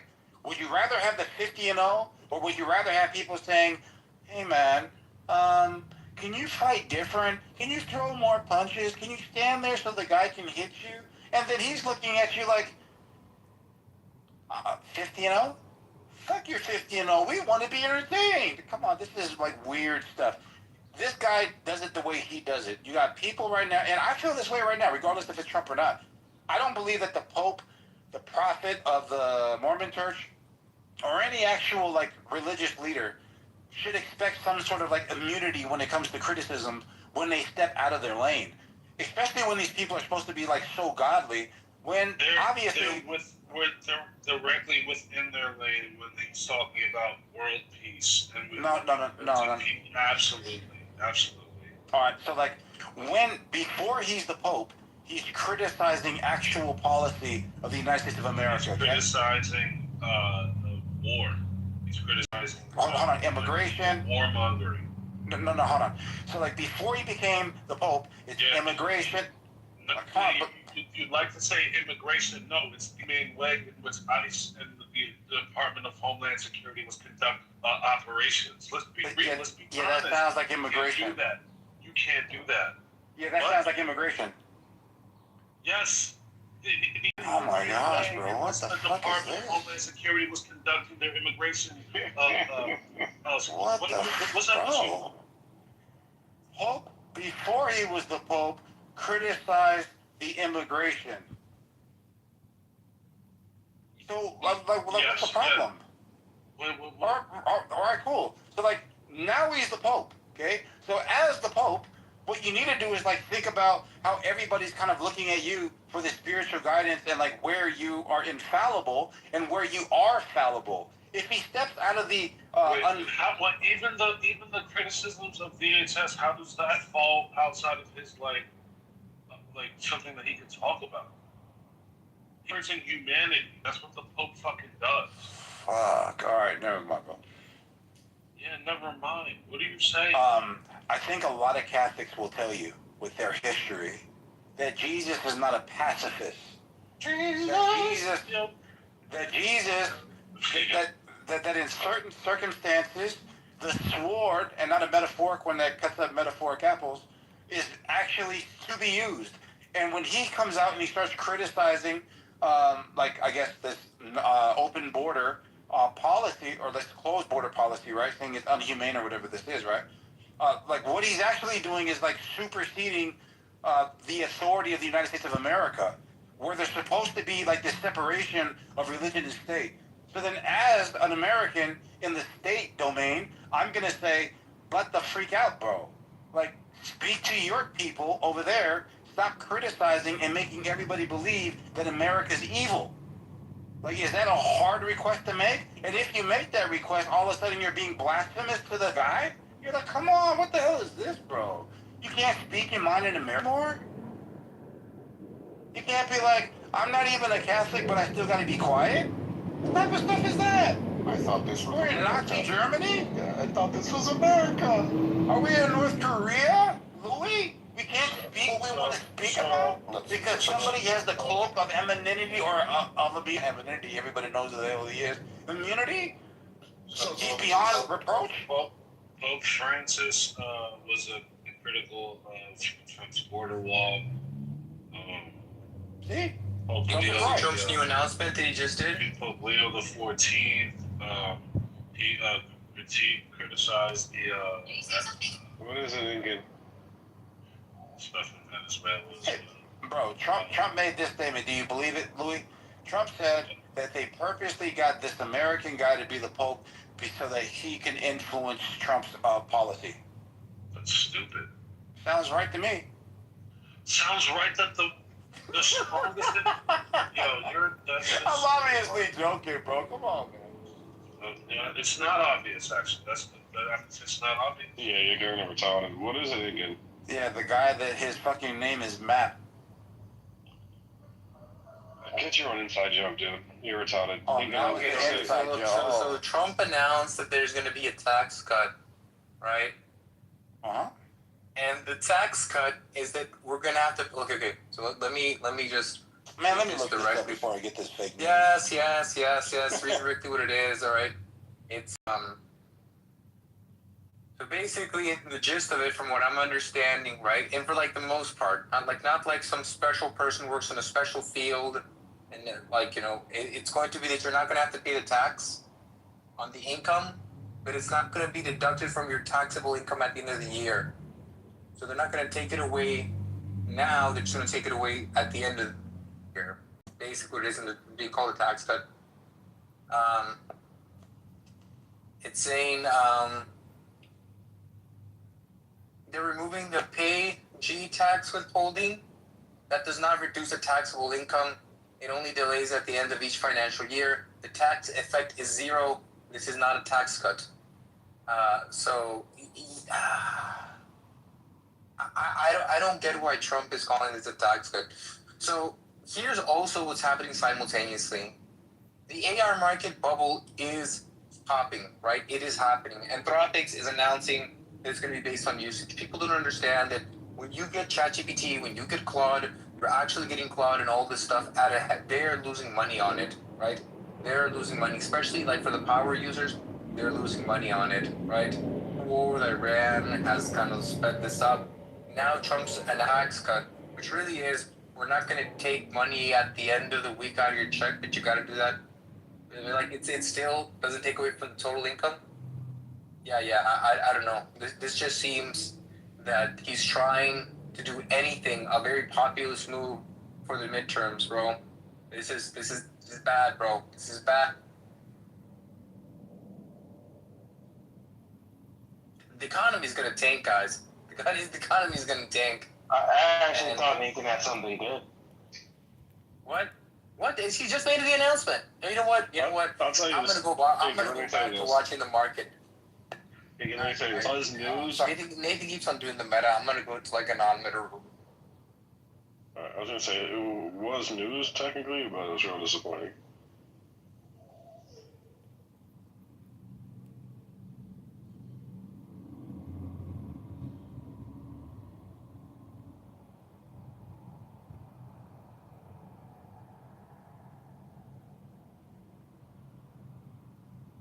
So, did you see the Pakistani dude's command stick, pals?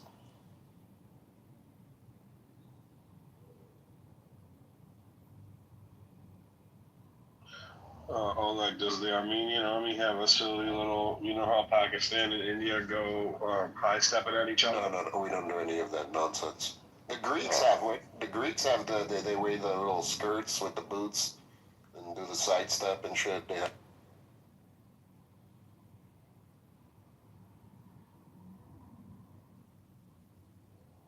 I saw you come off mute line. You can go ahead. I'll go after you.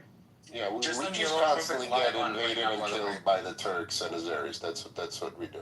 We don't have time to make up dances.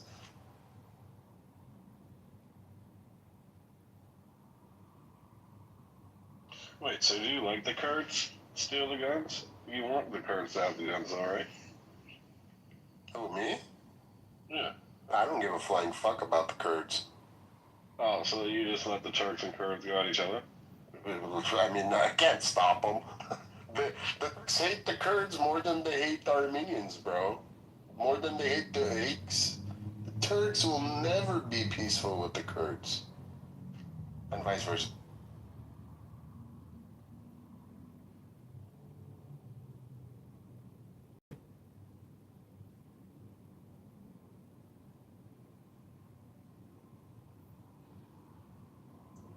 Hello? Hello? Oh, is all the bullshit over? Yeah, we're at a ceasefire. I'll go after Lion. Hell no. You know what happened, bro? Is that Oleg wanted us to believe that these IRGC people are so crazy that they're gonna kill 60 million people. Absolutely. Yeah, nobody cares. Yo, 70 million does people. anyone have HBO Max here? Does anyone have HBO? 80 million people. Does anyone have HBO?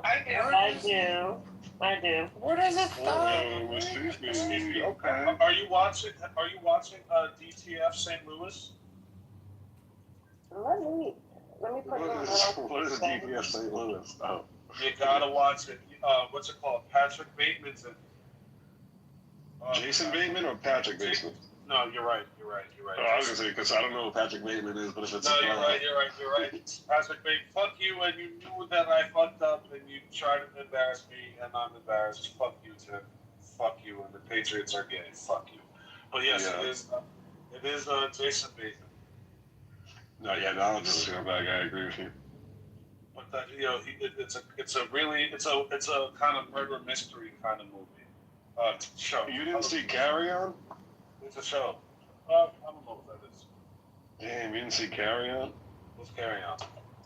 The Jason Bateman. It's like a Christmas. Okay, it's a Christmas movie on the same level Die Hard is. You didn't see the Jason Bateman movie with the dude from Kingsman? Kingsman. That's it. Oh, the fucking the fucking British guy. Yeah, the little blonde British dude. Carry On was really good. I watched it. Yeah, we're Carry On. I like Hit. on HBO. What's it called? It's PITT. PITT. It's the hospital. Whoa. Lounge It's on Lakes HBO. Kids. KID. And I'm gonna watch the DCF.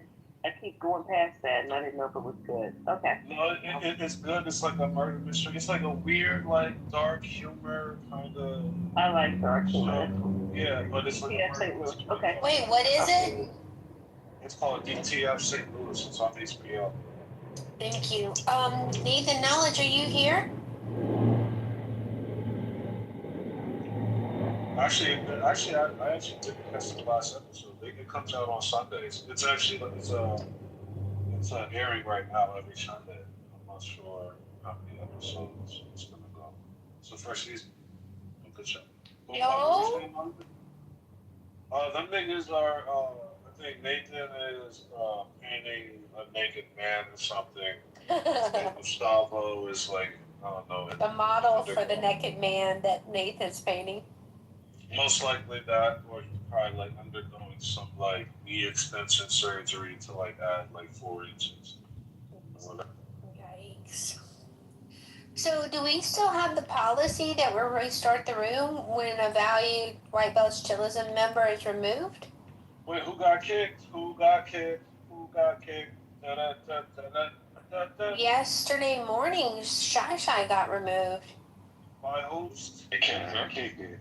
Yes, she That's can. a lie. And kick it. My host. We know. I never know. Now we know who did it.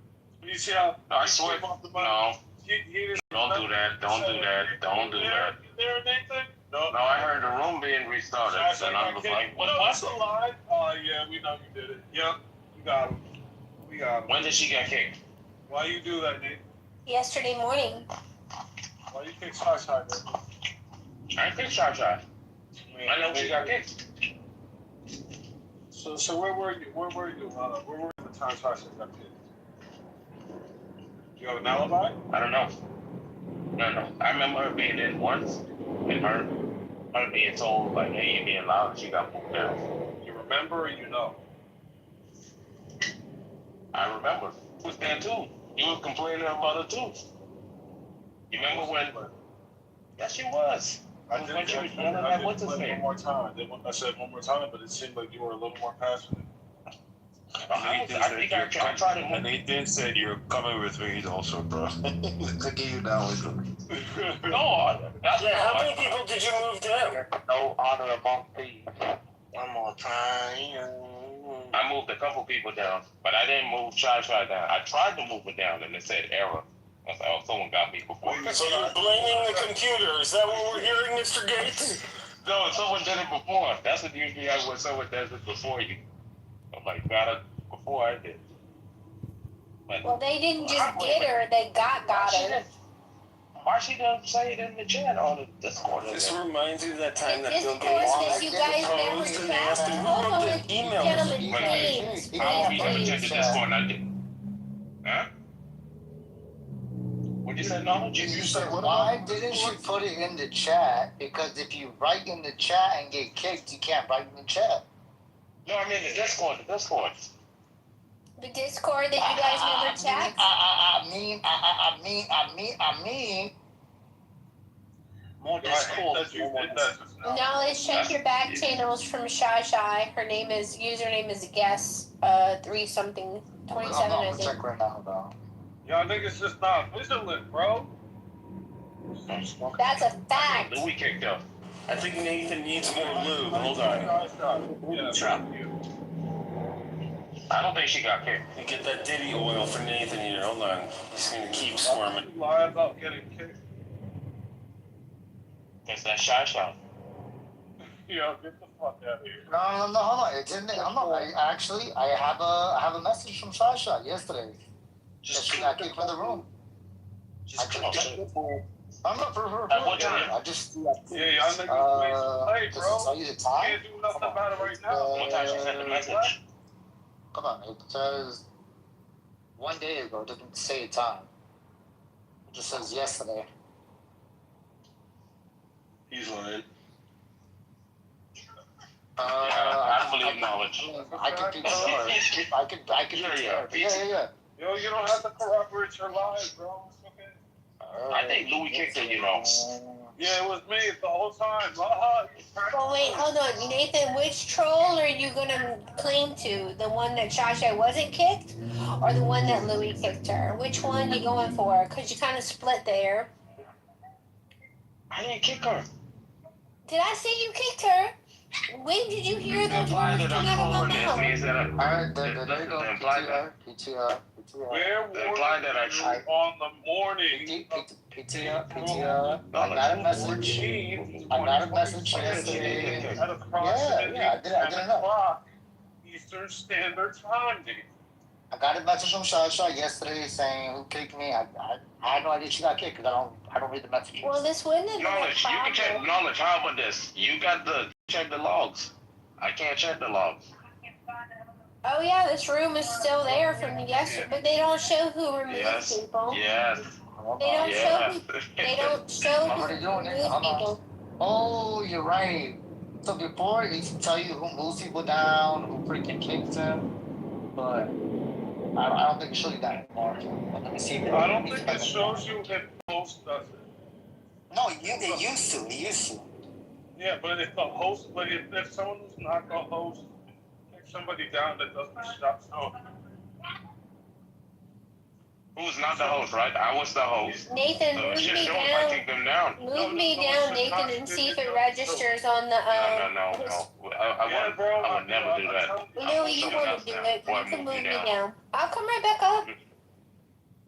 Okay, only because you say you come back up. Don't forgive me, Monica. Yo, it really hurt that nigga. Yo, look at that. You heard his voice? He said, I did. It was. Forgive me. But I must. Y'all stop hating. Stop hating. No, I'm just gonna check the log. I can't check the log. So, just hating on me is kind of hard me. Yo, Gustavo. Monica, you said you was gonna come back instantly. You see how you waited so long? Wow, it's my heart. Yo, Gustavo, I'm tripping, or you can't see that. You can't see that he moved there, right? I'm still upset that you allowed Matt to moderate you this morning, Nathan. That was not cool. Let's Does go. it say that Nathan moved Monica down? Yeah, I can see it. I'm telling you. I can see the log. No, wait, because my shit is not saying Nathan moved her down. Yeah, because you know the admin. Yes. Okay, so then you guys see everything. Moved it down. Yes. Alright, so that's it. So y'all know, so y'all niggas is capping. I can't see it because I'm not on an iPhone. Wait a minute, but it doesn't show who removed people from the room. And it doesn't show who muted people either. It only shows who moved who down. So if I move myself down, it would show in the history that I moved myself down. So the people who are crying, who moved me, and they move themselves down, they get to be called out. But it doesn't show. Do you know who kicked Shasha? Because it was show for you, no? Look. Hold on. I went back like 20-something hours. Let me go more back. Let me find out. Hold on.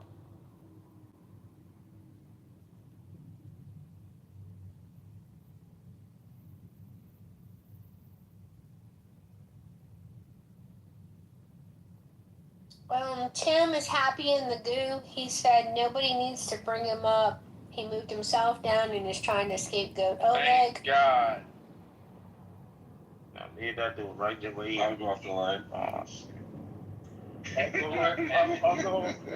I'll go right after line before 10.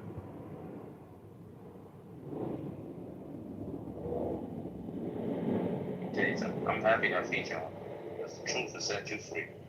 It needs to go further. It needs to show who muted people and who removed people from the room. But I don't know why we're arguing. Because historically, White Blue Zone rooms get rebooted every morning.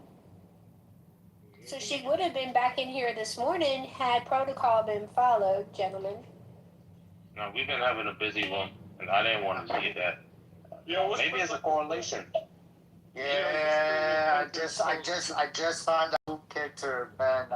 wild. You're not gonna tell us? Yo. No, how That is crazy. Wait, first tell us how you found out. Wait, look, I don't snitch, but it's in the history law. Hell yeah. Bro, that is crazy. Yeah, but like we don't have access to the history log. Okay, I know the mods who have Apple phones, they do have history. Well, I would like for whoever removed her from the room Knowledge. Was it Nathan though? Knowledge. Was it Nathan It knowledge? mean more to me if the moderator admitted it without being called on. Gustavo, how long ago was it? Bro, it was 25 hours ago. 25 hours ago. Yeah, bro, it's... Damn. The fact that no one admitted to it is crazy. I'm not snitching. I don't snitch. But bro, You don't snitches. You wild. just process of elimination. You don't snitches? You're one of the biggest snitches in here. So now we can restart the room? Can we just Yeah, I think we should, to be honest. So Shy was kicked. She sent me a DM. She was kicked. It's in the logs. I think we should start a new room. 25 hours ago, that was like around 8 o'clock yesterday. No. It tells me 24. It tells me 24 plus hours, meaning it could have been anything past. It could have been anything past 24 hours. It could have been 8 in the morning yesterday. It could have been 9 in the morning. It just tells me 24 plus hours. Who kicked her? That's what we're trying to figure out right now. It's They know exactly It's in the who log. kicked her. Yeah, it's in the log. Why is it that I'm always It in won't this room? tell us. Nathan is always doing meta. Like, man. We're just talking about the topic. I like meta. Samoa, Meta's my favorite. Samoa, you should be in the morning, yo. Incan was fiending from some petty. Yeah, he was fiending from crashing out. Oh my god. Hey, bro, why you gotta hold your buddy's dick, Knowledge? Why you gotta hold your buddy's dick? He was scratching his arm. What the fuck? He was We're having a rubbing fucking his lightsaber nose. competition, and you're over here coming like Han fucking He Solo, was bro. What the fiending fuck? this morning. He was crashing out on everybody this morning. No, I crashed out on 2 people. Look, someone came in the room, said, "Hey, Incan, how are you doing?" He couldn't help it, bro. He was crashing out. My God. And yo, Bro, the idea that he did it was like, only 2 people. this motherfucker did this and I shit you not for like 10 minutes. It's So crazy this how So it's Wednesday. What should be? We're restarting the room? What should be the new title? What should be the new title? Oh, okay. That's crazy how it hasn't even been a full minute. Knowledge, you heard? Already snitching. Knowledge, you heard what Nathan did to me this morning? What happened? Man, like, it's like that one. had a cue. He had a cue. Before you do that, alright, I'm going to start a new room. With the replay, so I can tell this story on the record. I just made it, what you call it just now, the event. You want to just start it from there? I got that new event set up in the house. You want to start it? You want me to start it? I started right now. I just set up the event. I started right now. Get started, bro. Stop being gay. Yo, Gustavo. Gustavo, we can't find it, bro. It's there. Well, I can see it. I don't know if you can see it, but I can see it. My shit don't say 20. You said 27 hours. No, it just says 24 plus hours. It doesn't. That's why I said 25. Yeah, my shit says day though. All right, I'm good.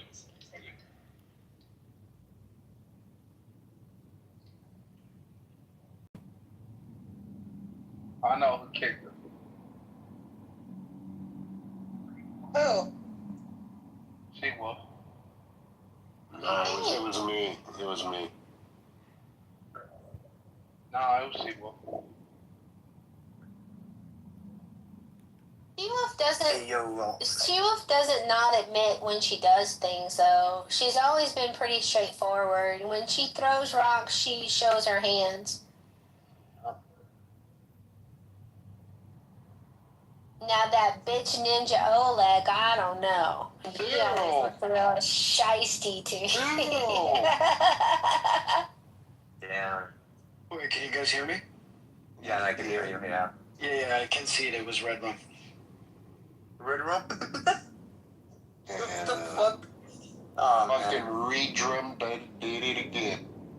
That's wrong. I mean, his name is Murder, spelled backwards. I will get along so well with Red Rum and IRL, bro. I could always tell, bro. Bro, it's the best when he slaps, bro. Yes. Yes. Yo, Inky, can I tell Oleg what you sent me today? Yes. Bro, Oleg, he sent me a reel that Nicole Pashinyan posted. Yeah, in the car, right? Yeah, listening to fucking... Oh, this is embarrassing. The Future song, I forgot the name of the song, the one that samples that Selma track. Molly Percocet. And it can say to And me it's like that part with like chase a bitch or something about bitches. It's like, bro, you're the head of state, you son of a bitch. Fucking straight to the dungeon. Inkin sent it to me like, this is what I imagine Red Rum is like. Bro. I told him, Inkin, if you tell him that, he'll kill you. He'll fucking dox you and then appear in front of your house, bro. It's the biggest disrespect to Armenians to be compared to that guy. Some people love him. He's like 50. You know who loves him? Jehovah's Witnesses love him. What? Yeah, I'm not even making that up. Yo, I am convinced that Samoa is Mormon. I'm convinced of it. He's non-denominational Christian. Samoa is a Yugoslavian AI released onto the world in the 80s. Okay, you guys have no idea what you're dealing with. Be careful.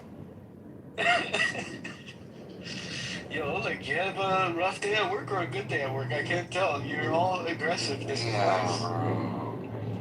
I'm pretty stressed out at work.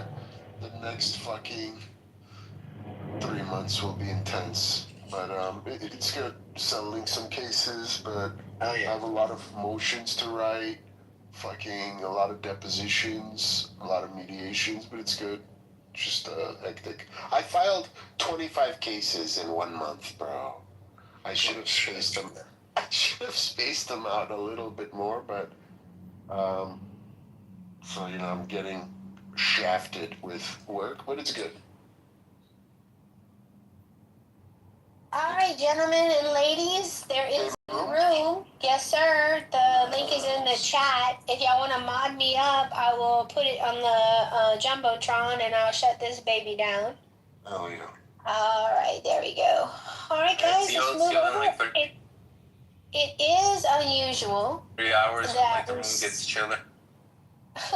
Go ahead. No, you gotta get in early. Ink they just open for new rooms. It's like a fresh page. It's like the Zimbabwe.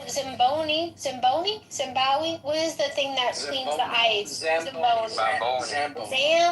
Thank you, Hagar. I've almost forgiven you. I've almost forgiven you from the betrayal of last month. We close. We almost good again. I'll keep working on it. That hurt. That cut. Like, you don't know. All the slings and arrows that the haters lob at me in here are nothing. Like, my hide is tough. But the people that I admire and respect, the people whose opinion I value, when y'all guys come for me, I'm like, it's a paper cut with lemon juice. It burns. It's so painful. You do know that, like, I didn't mean it as an insult, right? I'm thinking you calling me an edible mother Not is edible. Not edible. Edible is different from devouring. Devouring mother is the same. No. Right, My mother is a devouring mother, and I would control kill freak. Anybody. Not control freak, but like they just don't know how to express the immense love that they have, so they're constantly fearful of losing their child to something else, right? Like to a wife or, in my case, my fiance. So I have a very devouring mother. That's difficult. It is. It is. But they're getting better. They're falling in love with each other. Oh, that's good. No, it's not. No, it's not. Because now we have 2 women that are. Now they're gonna gang up on you. Oh Exactly. no. I have a devouring mother and a devouring fiance. So I'm No, hey God. But they love you. Yeah, they do. Yeah, they do. All right, head over there. I'll be right behind you. All right, guys, closing the room.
and I saw it go for 65,000.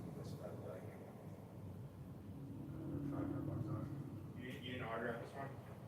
Good. I mean, that's supposedly a Moscato. Damn.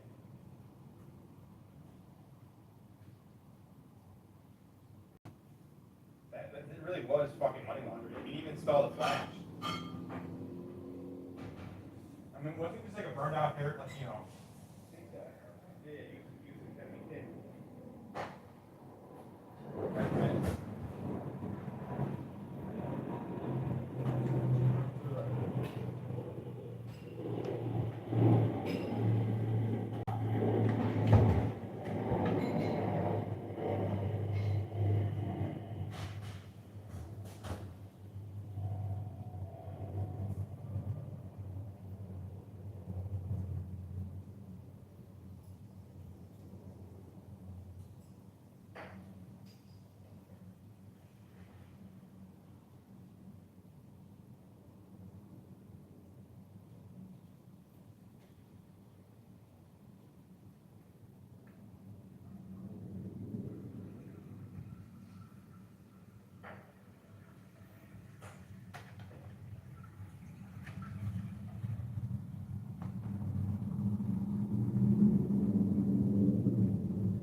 Yeah, they're going to have like car clubs or cops. Oh no, Christy had it. And I went there, and it was like every fucking cop shit in school.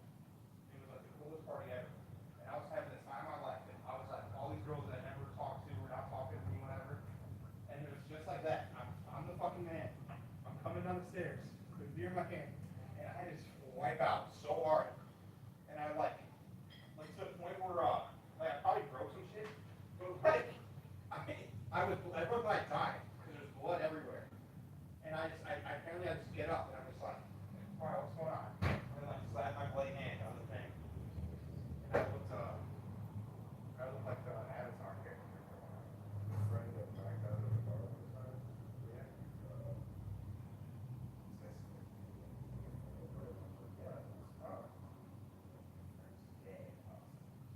And then they run up to my friend and they fucking smash in the face. And they run out of the bar. My friend jumped back up like a fucking spring, but nothing happened. I was like, are you okay? He was, yeah, what was that about? I don't know. But it turns out that our other friend looks like our friend. He robbed them in the bathroom to show the guy's face in the toilet. After stealing the cocaine. Yeah, I was like, oh, I wonder why they want to kill you. Yeah, I don't blame him. Why would you stick a guy's face in the toilet? I don't know. He's buying cocaine from an illegal Mexican.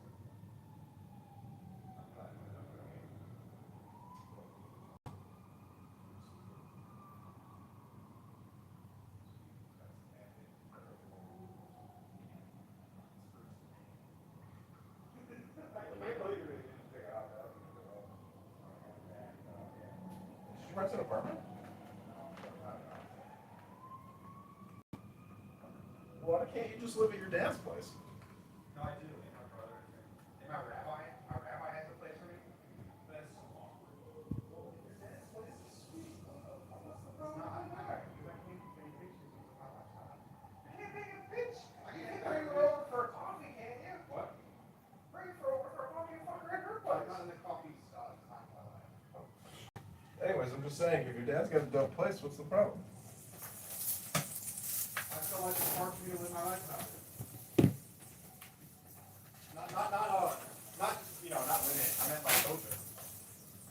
Like I really need to get to God's country. West Rogers Park. Do you like how much harder it is to get like cultured food and that kind of shit? It's like actually annoying.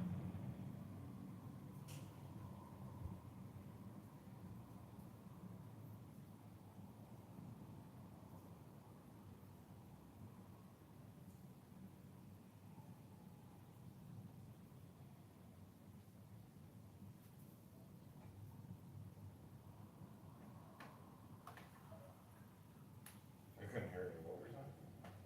That what was I saying? That heaven, you can't be kosher at your dad's house. But it's like I really need to watch Rogers Park. It's like I really want to live in a Jewish area. It's like hard to actually be kosher and go to synagogue and all that. There should be some other priorities in your life, like your well-being. That is. Yeah, I know, but like, it's always a question of money, isn't it? What? It's a question of money too, isn't it? What do you mean it's a question of money? I'm doing good. No. No, I actually have money to make. I just got $1,400 back. Yeah. But I thought you sold my wedding ring yet. I want to go see your wedding ring. What? In Kansas City, they do not let you photograph the area where all of the tax returns come in. Yeah. Because if you saw how they actually handle the tax return, you would realize mailing in a paper tax return guarantees no audit. Because all they do is take a check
should see mine.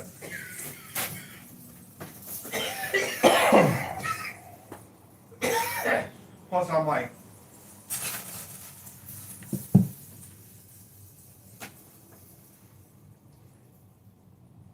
Faggots and prostitutes? I'm confused. Yeah. What about it? Oh, here's the John Locke book I got. Pretty good. John Locke's legit. I got Thomas Paine, John Locke. This is a really interesting book here. It's expensive. It's very interesting. It's the ISIS. What is the ICA tablet? I had never heard of it before. Me neither. It's from ancient Egypt. It's like a 5x3 copper plate. Yeah. But all these hieroglyphics, like there's an interpretation to it. So this book deals with the like occult interpretation of it. This was the guy. He's got Westcott Supreme. Yes. But it's beautiful. So that's, I guess, maybe the real relief, or that might be the real relief. But this is the hand drawn one. And so I haven't gotten into. I was reading about the history of it, but I haven't gotten into the actual translation of the hieroglyphics yet. Wait, but I Oedipus? believe it's ISIS. Interesting. I believe it's ISIS. Like it's some kind of ceremony. So anyways, I'm gonna find out what it's about. But this book is printed in England. Beautiful. Look at that. This is their own binding company. But this is from a group in England called the Hellfire Club. Oh, I know about them. Occult mystics or something. Yeah. There was actually some founding fathers. I think Benjamin Franklin was in there. Oh, really? Yeah. Oh, shit. You ever Jake Tapper? But they send me all, I've been buying their books. And,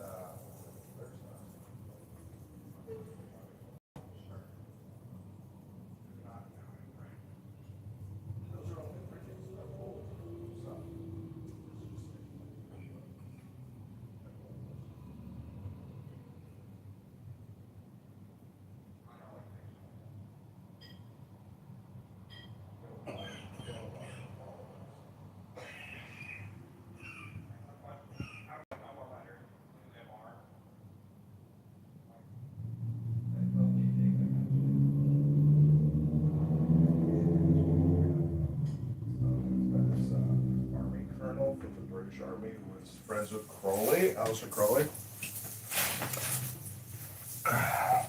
Just pick any page in here and read it, and it's very interesting.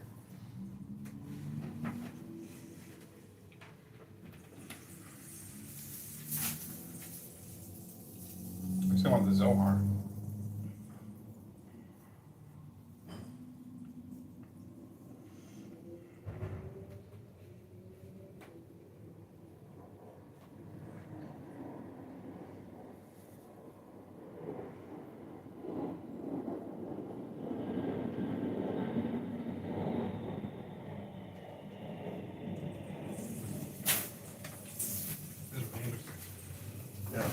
Because Judaism, like. Well, there was no Torah until Moses, and so Judaism was all oral until Sinai.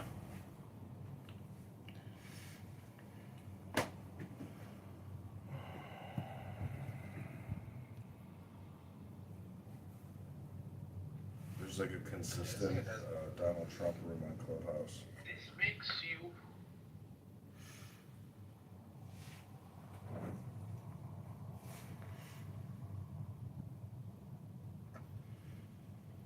Candace versus Trump. No, the other. Agnes is the Ada.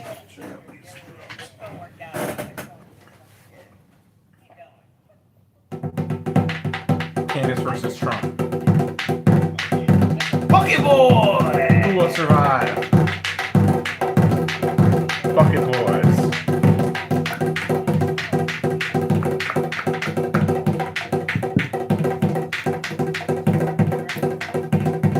I was thinking about buying one of these.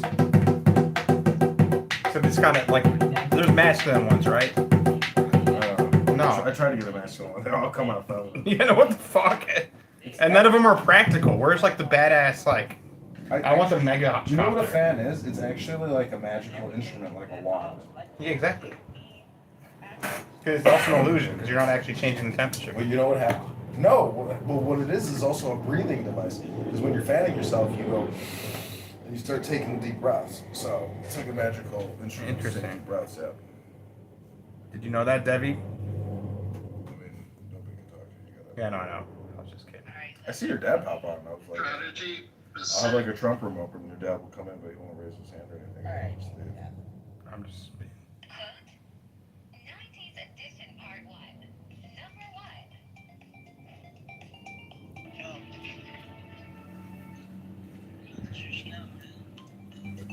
That's easy. Juice.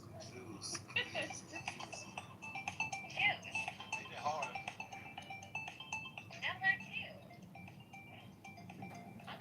Okay, I'm gonna go. Friday. I'll be talking to you. Friday. Number 3.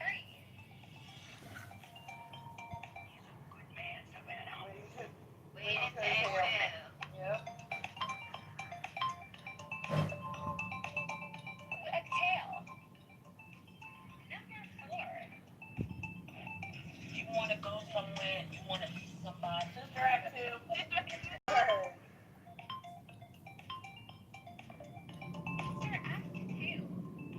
Gotta get in the habit.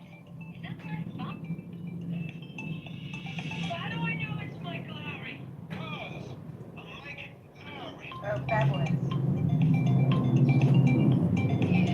Bad boys. Number 6.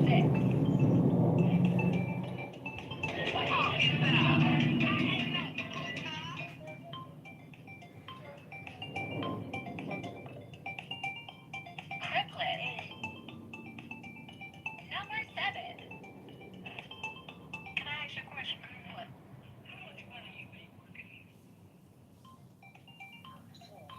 Is that rush hour? The Players Club. Oh, shit, yeah. Number 8. God, wait, listen.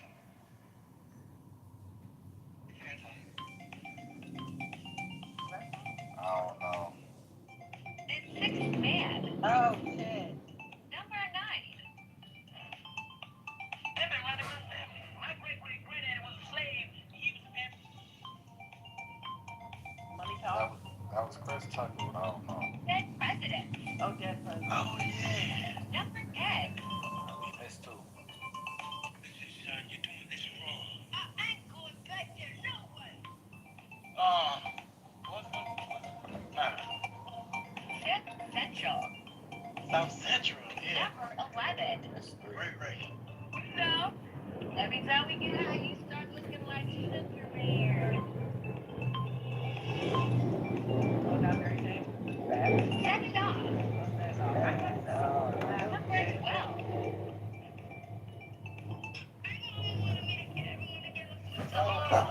Ah.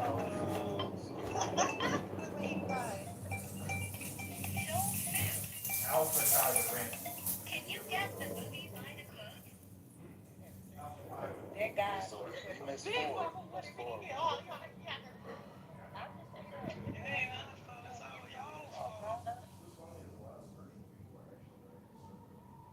They could burn down the whole kitchen.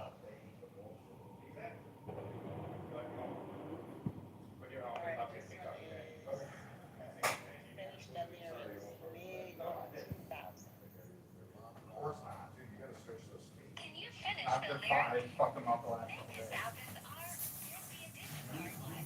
Number 1.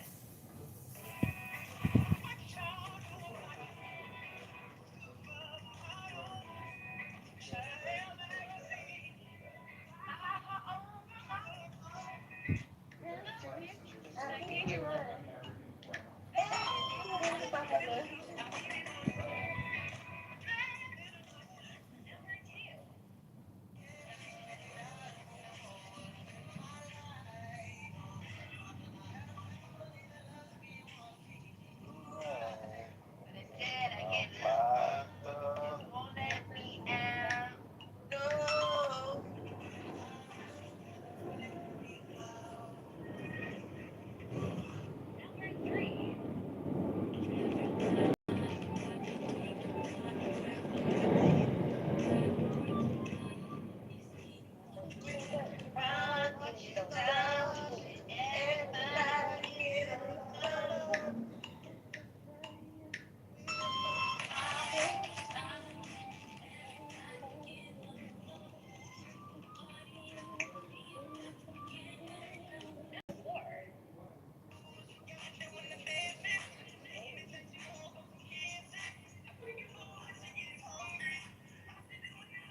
because they were afraid. I think that they are threatening to do. That lobbying effort, the idea that what Saudi Arabia wants and what Trump wants are two different things. And this is particularly significant when you remember that one of the people leading negotiations with Iran right now is this guy. What are the, I would say, things you have in your mind, in your body that you are using to be a deal maker in this very complex, I would say, field, which is peace? Yeah, so I think peace is not that different in business. That's Jared Kushner. Okay. That's, of course, Trump's son-in-law. You all know who he is, Jared Kushner. That was in 3 weeks ago, 28 days into Trump's war with Iran. And the event he was speaking at was a Saudi investment conference in Miami, Florida. It was hosted by none other than Saudi Crown Prince Mohammed bin Salman. And even though Kushner is currently one of Trump's top negotiators with Iran, he was introduced at this Saudi investment event as a private citizen, as the founder and chief executive of his investment firm, Affinity Partners. You know, the investment firm of Kushner's that got a cool $2 billion from the Saudis after Trump's first term? That one. Now, the firm that the New York Times reports Kushner is actively trying to raise another $5 billion for from Gulf states like Saudi Arabia, while also leading negotiations with Iran, all happening at the same time.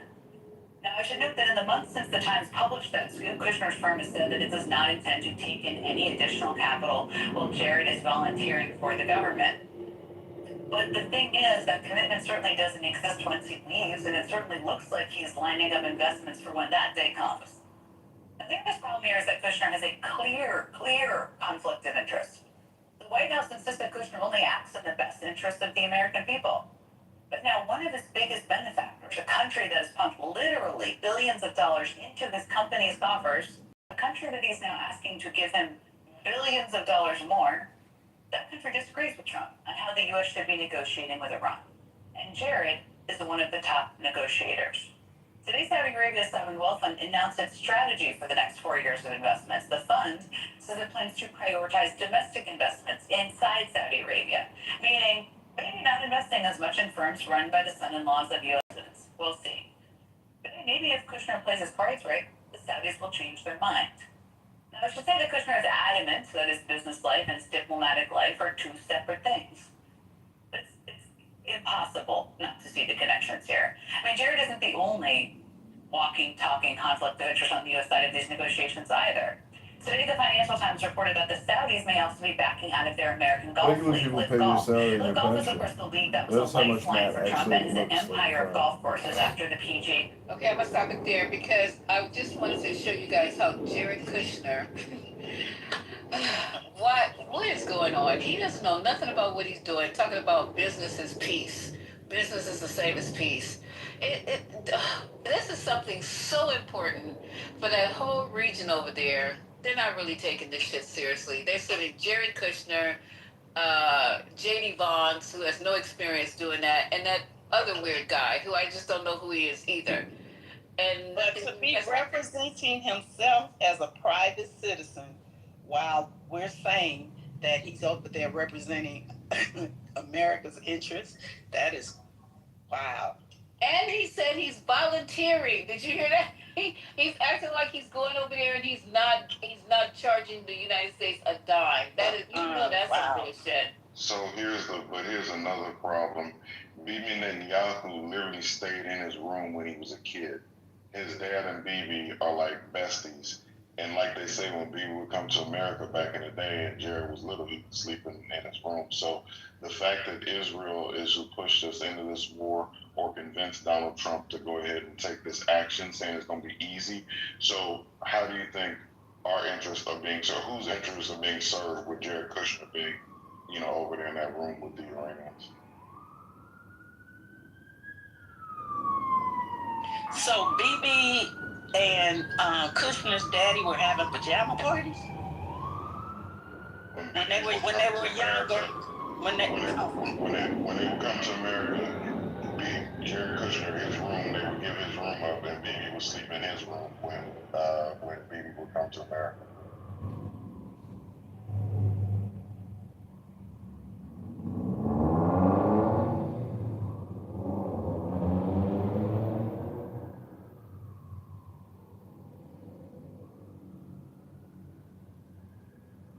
stake in a cryptocurrency firm founded by Trump and Woodcock's families. Months later, a fund backed by the country made a $2 billion deal using the Trump and Woodcock family digital coins. What the fuck is this thing? Now, the White House has said that Woodcock does not participate in any official matters that could impact his financial interests. But could we get that map of the trade routes Iran is threatening to blockade up there on the screen again? That certainly seems like it would be bad for Saudi Arabia and the UAE. You can see that looking at the What the map. fuck is this thing? Good thing they have really good relationships with the key negotiators in charge. Okay, so this is interesting, y'all. Shred all your crimes. So, Shred all your crimes. Interest. A fund backed by Abu Dhabi would be making a $2 billion business deal using Trump's firm's digital coins. What is he not? Trump is making money hand over fist. Now, the guy who was also the real estate investor / lawyer, they're all over there making all kind of backdoor deals for billions of dollars. They ain't even worried about what's going on there in Iran. Okay, this is definitely BB's war because Trump is saying this gives me an opportunity to start, cutting some other deals. Excuse me, and you know what they're gonna say? No. Well, Hunter Biden did it. Yeah, Hunter Biden didn't do it right. Hunter Biden, if he would have followed the Trump plan, he'd still be rich and be able to pay his lawyer fees that I heard he can't afford to pay his lawyer fees now. So Biden and Hunter didn't do it right. They didn't grift the correct way because the Trumps are making money hand over fist. And I didn't know that they were also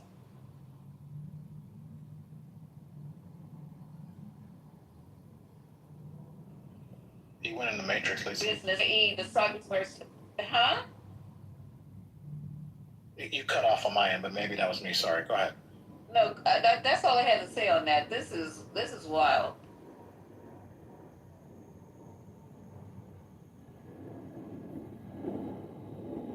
If the midterms do what we're thinking they're going to do, all this stuff is on record. So literally, the top 10 days that the stock market had were days after, like, he said he was going to do a tariff and did a taco. When this thing with the oil and some of the stuff with the war, playing the markets, like people betting on stuff, they can track all of this stuff, what his kids are doing. All this that's going on, the enriching of themselves in the presidency, if we get to a point to where they can start to have committees and start to actually dig into this, then there's going to be a lot of meat on the bone for them to really go after him. But, everything is just hinging on November, and that's why, Trump is going to try to do whatever he can, the majority, to keep that from happening.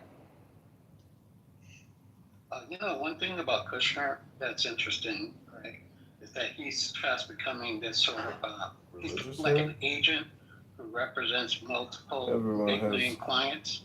He's gaining so much leverage because on one side, there's a tremendous amount of money that was behind him, right? Now that's in jeopardy. But on the other side, he increasingly has more and more control over the investment, the loans, and the actual businesses, their boards that are being bought. One business in particular was EA Games. EA Games is the largest video game publisher, and it's the American video. It's like the top American video game franchise publisher in the world and representative for all video game publishers. It's a tremendous loss for America not to have that company because sometimes that company has been responsible for producing both culturally and historically, and just American, I would just say it captured American culture, and that's something that will probably change under Saudi ownership. And last, this was not totally possible by money alone. Some of the stuff was, in that particular case, and this is happening in pretty much all the deals, JP Morgan is financing these people to buy these things.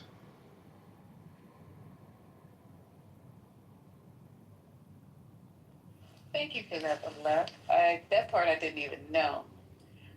But we have something really interesting. I guess Trump is crying now to the Iranians. That is what Lawrence is going to be talking about right now. I'm sorry the clips are coming back to back, but I kind of like ran into, you know what I did. You guys are here. Posted it for 20, y'all.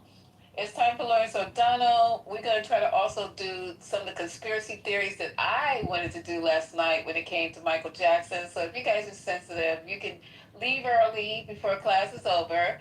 And we can't stay open until 3 o'clock in the morning this time because I was literally falling asleep at work. That has never happened to me, ever. I was drinking coffee, lattes, Red Bulls. They're like, what is wrong with you? That's a second Red Bull. You shouldn't drink those. It gives you kidney stones. I was like, it's either that or I'm going to be flat on my face. So we're going to put in as much work as we can possibly do. And then kind of close up before 3 o'clock in the morning. I got to get a little bit of sleep. And then everybody in the house is sick. Are you guys getting summer colds, allergies, anything out there? No, not really. No? No, I won't be surprised because it's been 80 the last 2 days and it's going to drop back down to 30. So I'm expecting to see a lot of people sick. Yeah, it's 80. It was 60, I think, the day before. Now today, I'm assuming it was 60. Now today it's 80 something. I don't know what it's going to look like tomorrow, but the kiddos are all sick. And I feel like, I'm just tired. I'm worn down. So we're going to... I got yellow fever. Are you just lying? It's Donald Trump. It's the evil of Donald Trump. He's making everyone sick with his behavior. Oh, you got it. You got it. Fall for this shit. Why do I always fall for this shit? Because you gullible. Y'all, you shouldn't be joking like that with a nurse. Come on now. You should have said you had orange fever from Trump. That would have been. Well, I wasn't even looking at the screen, so I don't even know who it was. So I'm just like, yellow fever. A lot of stuff is coming back, though, you guys. There's a lot of, because people are not getting, they're not getting their inoculations. A lot of dumb shit is starting to surface back up. So I believe anything at this point. So, shout out to RFK. Shout out to RFK. And then, did you see the clip of Donald Trump saying that Diet Coke cures cancer or stops cancer or something like that? We got half of it right. What did he say? He does kill grass, right? He said that was Dr. Oz, right? He said that he was talking to I said it was Donald Trump who said it. Well, Dr. Oz was talking to Donald Trump and he was being interviewed, and he told the interviewer that he was talking to Trump, and Trump said that he walked in on Trump and he was pushing a button to get the soda. And he said he was also drinking a Fanta. And he said that, soda's probably good because you can pour it on grass and it'll kill grass. And then it'll probably kill cancer. But we all know that soda doesn't have cancer targeting. So this is what these idiots are talking about in the break room. I hate the Cook County These are the ones Republicans. that we got in charge of major organizations standing around the break room talking about soda can kill grass and probably kill cancer. Sabotaging them. Don't forget, grab them by the pussy. Throwing them for gas. How can I? Remember, he told us to drink bleach. You need to start every night. Well, I would start every night with that sister that broke down that he's the president of the illiterates. Because that just level set every night to understand what we're dealing with. Because that was real good how she broke down reading levels in this country, how he makes them feel about themselves, all of that. So that's what it is. Because none of this stuff makes sense. It's nonsensical. Yeah, there's another clip we played yesterday that I wanted to play today, breaking down the Iran war. I got so many clips I done lost it. Let me try to juggle back through it and maybe I can bring it back up. But I think we were listening to Lawrence O'Donnell at that point. I don't know. So anyway, let's click this off so we can get through it. And we can close up a little bit early. Thanks, John. Thanks, Lawrence. Thank you. Donald Trump knows he is losing. Donald Trump knows that the Democrats are going to win the congressional elections this year, and Donald Trump knows that that means a Democratic-controlled House of Representatives will very likely be forced by Donald Trump's own conduct to impeach him for a third time and to put him on trial in the United States Senate, where the Democrats could be in majority control of the Senate next year for many reasons, including that today, Democratic leader of the Senate, Chuck Schumer, once again forced a vote on Donald Trump's war, and every Republican senator running for re-election this year chose to vote for Donald Trump's war, including Susan Collins of Maine, who could be digging her own political grave with that vote and handing over her Republican Senate seat to the Democrats in November. And Donald Trump knows this is happening. Donald Trump knows the Democratic chairman of congressional investigative committees next year and their highly skilled staff will work 7 days a week investigating Donald Trump's massive corruption, investigating Donald Trump's corrupt personal enrichment, using his position as president to enrich himself and his family. Donald Trump knows that those congressional investigative staff members will be working 7 days a week investigating corruption at every level of the Trump government, in every department and every cabinet secretary, including the fired cabinet secretaries. And Donald Trump just watched the voting population of Hungary rise up against the corruption of a prime minister, corruption that Donald Trump did everything in his power to try to continue.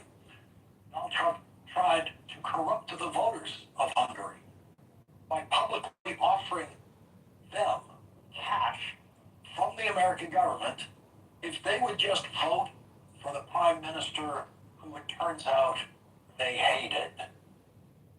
Donald Trump is so afraid of becoming the next Viktor Orban, the next target of the kind of top-to-bottom corruption investigation Hungary's new prime minister is promising. Donald Trump fears losing the congressional elections so badly that he has turned to psychiatrists for help, as he publicly admitted today in a highly edited, favorably edited, no doubt, but still incapable of suppressing the madness, highly edited interview released by the Fox propaganda channel. When somebody gets elected president, that party always loses the midterms. I don't know why. I don't know why. Nobody can explain it. I asked people that are deep into the psychological world, I said, why is it that a voter votes for the opposite party? It's even when you have a good president. I asked people that are deep into the psychological world. With his 80th birthday approaching, Donald Trump can no longer come close to forming a normal sentence in a lifetime of listening to people speak English. You have never once heard someone say, I asked people that are deep into the psychological world. Psychology professionals include a range from psychologists to psychiatrists, social psychologists, and others. And social psychologists have actually done some very interesting work over the years about how voters make their choices. But I think we can just dismiss it as another Trump lie with the awkward Trump phrasing of a seemingly crumbling brain. Because if Donald Trump did ever talk to people that are deep into the psychological world, he is just statistically likely to be talking to someone who thinks Donald Trump has very serious mental problems, as described in the book, The Dangerous Case of Donald Trump, which was featured on this program in the first year of Donald Trump's first presidency. The book started off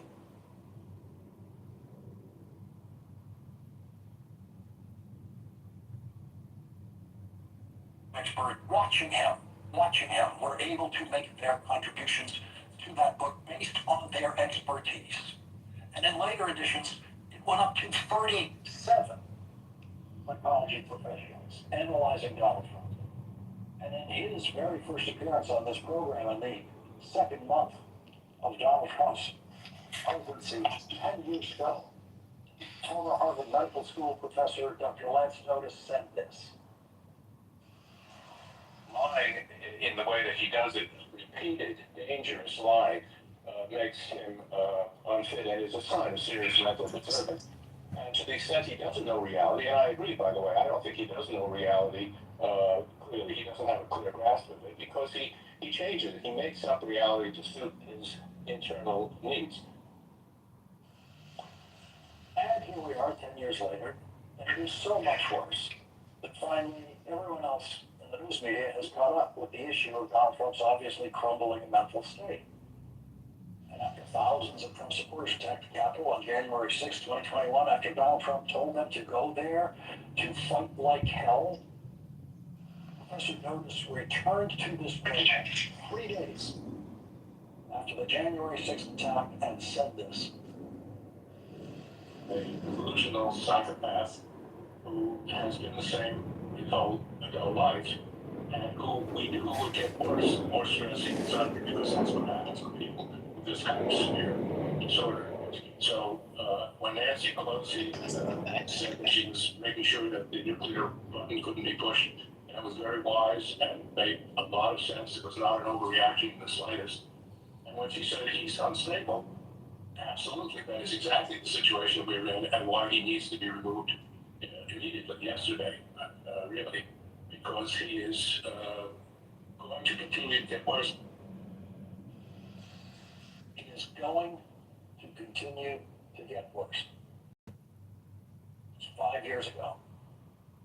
And now finally, everyone, and I mean everyone, from the New York Times to Tucker Carlson and Marjorie Taylor Greene, agree that Donald Trump is much, much worse.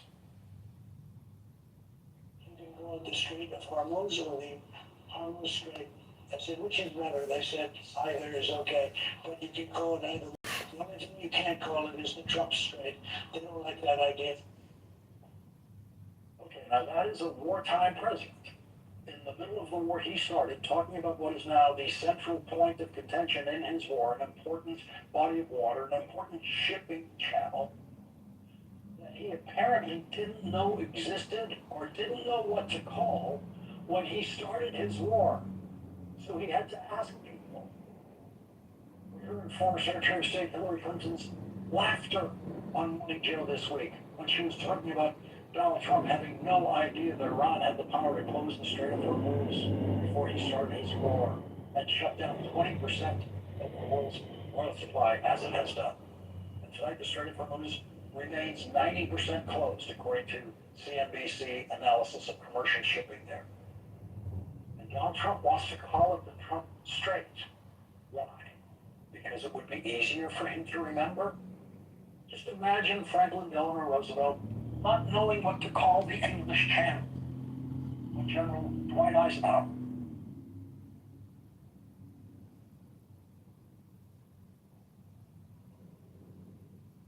turned a history of warfare. The D-Day invasion in World War II, the turning point of that war. After that invasion was so successful, imagine President Roosevelt saying he wanted to call the English Channel the Roosevelt Channel.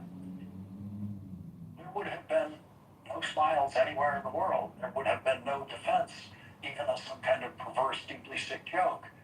And if he said that, President Roosevelt would not have had a chance in his 1944 re-election campaign, which was quietly underway before and after the D-Day invasion. President Roosevelt went on to win his re-election that year to his fourth term before presidential term limits were amended to the Constitution. And then the next year, Franklin Roosevelt did something that Donald Trump does not know ever happened. Look, I ended 8 wars. That night is coming. But I ended 8 wars. Nobody's ever ended one war. Who's ended one? Nobody. Just when you think you might know the rough dimensions of Donald Trump's enormous ignorance, he says something like that, and you realize that He has no I'm trying to idea liberate Chicago and save us. about the history of any wars, including the simplest possible history, which every American high school student knows, about how World War II ended.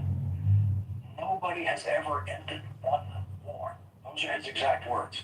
Who's ended one? Nobody. That's what he said. If any other president had ever said that, it would be the stupidest thing that president had ever said. But the media has been beaten into a full acceptance of how relentlessly stupid and massively ignorant Donald Trump is, and so Donald Trump doesn't know President Roosevelt successfully won World War II, effectively brought it to an end, but died in office in the final days of the war in Germany. So Harry Truman, elevated from the vice presidency, was president when the United States Army marched into Berlin and accepted Germany's unconditional surrender, and months later accepted Japan's unconditional surrender. So Harry Truman ended 2 wars, a war in Europe and a war in the Pacific, in his first weeks in office. Nobody has ever ended one war. Who's ended one war? Nobody. Think of how ignorant, stupid, and completely out of control you have to be to say something like that. Every single person Donald Trump's age remembers how the Korean War ended in the truce between North Korea and South Korea, a truce that holds to this day, a truce negotiated by President Eisenhower. And of course, Republican President Gerald Ford ended the Vietnam War by simply surrendering and ordering the United States Army to flee from Vietnam. So yes, President Ford ended the Vietnam War by quitting, by surrendering. There's more than one way to end a war, and we have seen them all. Republican President George H.W. Bush waged a war against Iraq's invasion of Kuwait in 1990. The U.S. military drove Saddam Hussein's Iraqi army Fighting for all people that want to live free and then from when the mission taxation. accomplished, as planned, President George H.W. Bush ended that first Iraq war. Donald Trump was an American citizen for every one of those wars since World War II, but you'd never know it. And what's hard to tell now is when Donald Trump said, nobody has ever ended one war. Was that the stupidity speaking, or was that the insanity speaking? The problem for a president is it doesn't make any difference. Stupidity is as dangerous as insanity. Have you been negotiating a lot all day? I mean, is that why your voice is... I've been screaming at Iranians all day, yes. A little bit of laryngitis because of my scream. I've been screaming at Iranians. So when they have the title of the next flaunting Amazon documentary about life in the Trump White House this week, about Donald Trump instead of Melania Trump, screaming at Iranians, coming up on Amazon, he seems to be lying about 2 things there. First of all, that's just his voice. That's the way he sounds on a good day now. I mean, asking why your voice sounds so weird and awful does seem like a well-targeted question for Donald Trump, who seems to choose a vocal style that he thinks sounds tough guy, I guess. It was not the vocal style he chose in the 1980s or the 1990s, when he could be downright soft-spoken in interviews. Donald Trump's voice is a performance choice, just like his hair is a performance choice and always has been. And they are both very weird choices. And the voice is an unbearable choice for most people to listen to. The other thing that Donald Trump is no doubt lying about is screaming at Iranians. I've been screaming at Iranians all day. No, he hasn't. First of all, he doesn't do anything all day, except maybe look at social media and watch TV. And it is more than likely that Donald Trump did not speak to a single Iranian today, or that day when that was taped before they edited it. But if we were to take him at his lying or demented word that he was screaming at Iranians all day, it means he was losing all day in his screaming negotiations with Iranians, which have achieved absolutely nothing as of this hour tonight, with the Strait of Hormuz still 90% closed. Donald Trump is the first wartime president in history who doesn't know what to call his war. When I had to go to a war, I had to go and fight either a military operation. Some people would call it a war, some people call it a military operation. Historians can engage in protracted debates about how much deception was involved in President Lyndon Johnson's massive escalation of American involvement in the Vietnam War. So too with George W. Bush's Iraq War. Did the president lie us into war? Is a question that has been asked both about the Vietnam War and the Iraq War, but no president has ever made it so instantaneously easy to prove beyond a reasonable doubt that he is lying about the reason for his war. So I didn't do that. Right now, you would have Iran with a nuclear weapon. That is a provable lie. That is a scientific.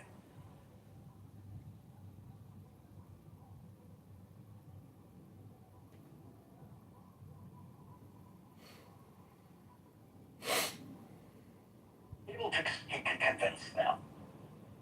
Anyone who is poorly educated, I love the poorly educated.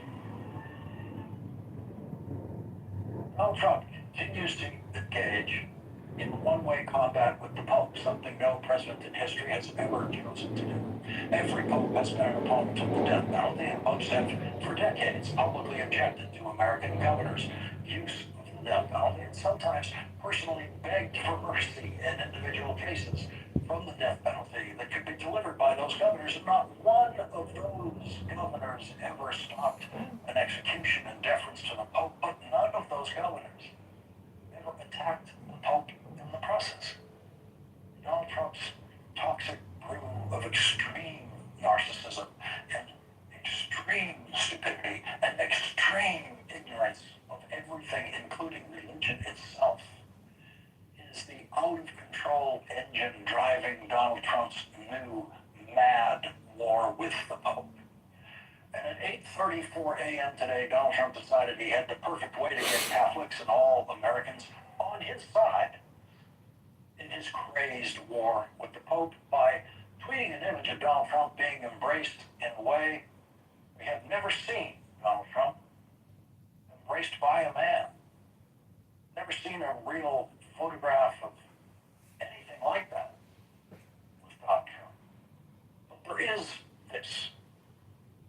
There is Donald Trump with porn star Stormy Daniels, who he tried to pay off for her silence about their sexual encounter that occurred presumably once he took the goofy golf hat off in his hotel room at a golf tournament, while Donald Trump's third wife was at home nursing her baby boy, who is now 20 years old and eligible for, but apparently politely refusing, service in Donald Trump's war.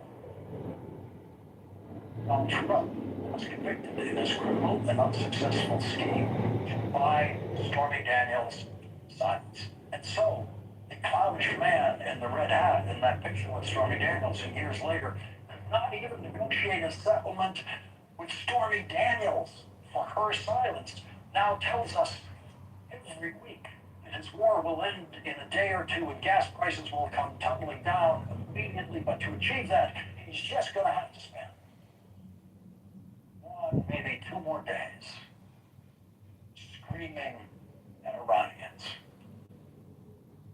Leading on for discussion tonight is Democratic Senator Amy Klobuchar of Minnesota.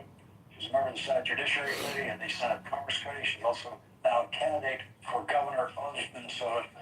Senator Klobuchar, I want to begin with the business of the Senate today. Thank you. And Leader Schumer, once again, putting the Iraq war to the Iran war, Donald Trump's war. Here we go. That was very interesting. I don't know what he's screaming at Iranians. He's not even talking to them. How has he been screaming at Iranians all day? He's not even in the negotiations. Like we've talked, or like Lawrence said, it's lies. So I like how Lawrence's style, where he digs into everything he says and then gives you what the reality of it is. So we just need to stop repeating the lies. That what what he said about that is no need to believe what Donald Trump said. Literally no need. And we know he lies. So we're just moving on from that one because never. So yesterday, Fox News made fun of your boy Lawrence O'Donnell. He media is rooting for Iran. They call him a traitor, basically. They called Lawrence O'Donnell a traitor? Yeah, they say he's him, and then also they was talking about Thomas L. Friedman, who made a statement that basically he wants to see Iran go down, but he doesn't want Trump to win it. So they was playing clips of Democrats, and then they made fun of all of them. Did you guys already play the part where Lawrence O'Donnell showed the quote from the Parliament, and they said that Trump was a dangerous and corrupt gangster? That was last night's episode. I think Lisa might have played that last night. Oh, I played did. Was that last night or last? Yeah, I think that was last night. Yeah, I wasn't sure. I just saw it today. So. Oh no, you good.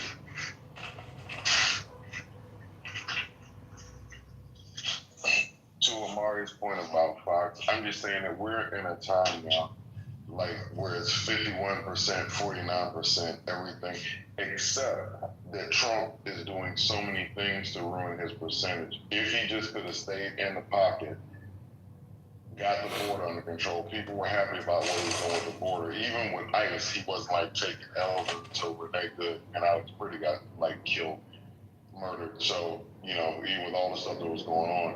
But this stuff with the war, the stuff with Jesus, the stuff with the Pope, all this information about how Israel was over here in the Situation Room, like his numbers have dropped so badly to where it's just, now it's like Fox is just like they're just sort of spitting in the wind or pissing into the wind at this point. So anything they're doing over there is just, you know, more people are believing that not Lawrence O'Donnell, you know, is a traitor, but he sounds like he's a truth teller. Somebody's trying to lead us in a good direction. Fox is flailing right now. They have to be flailing just because Trump's numbers are flailing. I would say this. I would say, and I was in my brother Matt Cool's room, and he could probably come on stage and tell you and put in the chat. A lot of people went back to the Epstein. So some people, you know, it's like, I think it's like 50-50, would you say, Matt Cool in the room? 50% of people felt that that's when they seen like, okay, this is not cool. So that would be early late, like Q3 of last year, you know, well before all this other shit started going down. But when your story on Fox News is about O'Donnell telling the truth on his show, then you in trouble anyway, if that's what you're talking about. Well, O'Donnell, and I didn't hear them say O'Donnell was lying. They just said he was talking about it and called him a traitor. Well, it sounds like they're not rooting for it. So I don't know. Do you know who Harold Ford Jr. is? I do. Yeah. So there's a big difference between the way Harold and the way a lot of like someone like O'Donnell is. It sounds like they don't root for America. They just root. They're just anti-Trump. Can I just say something? It sounds like they just tell the truth of what's going on. Right, that's exactly what I was going to say. They're just saying the news. It's nothing that he's saying that is not correct, that is a lie. They're just reporting the news, and what you guys can't even acknowledge is that something is wrong with this president. He's insane. Something is wrong with this president. He's insane, and you guys refuse to. You refuse. And Harold Ford was also accused of sexual harassment. He was thrown out of his office as well. Thank you. That's before you were paying. That was before you were paying attention to politics. I didn't just start.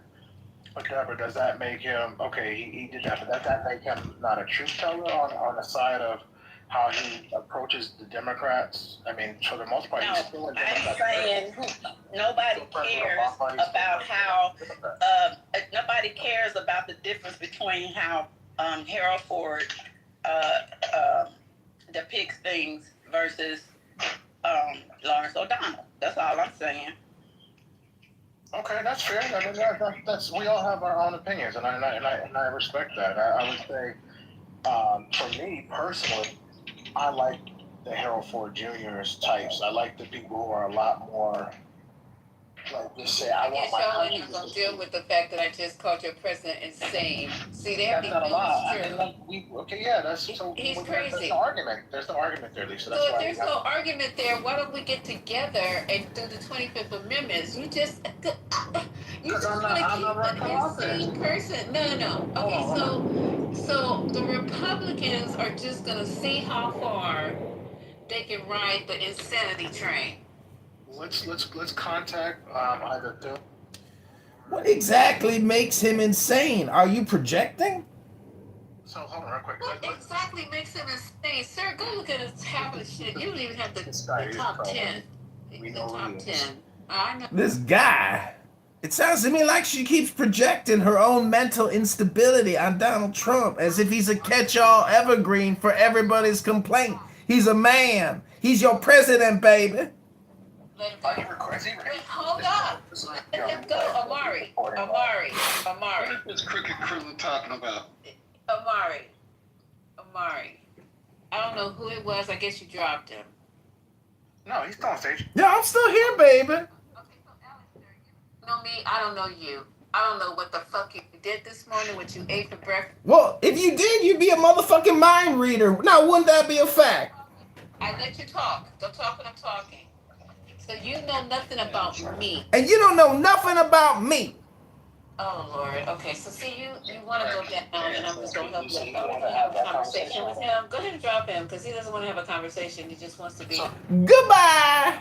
Go ahead, keep projecting all you want, Lisa. It ain't gonna help solve the situation. Projecting on Donald Trump all night long. Know you. So how is that projecting? Yeah, I don't know you neither. I just record your room. You and Patty all day, every day. I record you, Lisa. You my #1 star on YouTube, baby. Politically right where he copies. It's John Kitterman. Exactly. I record. You are my content. I record the plantation.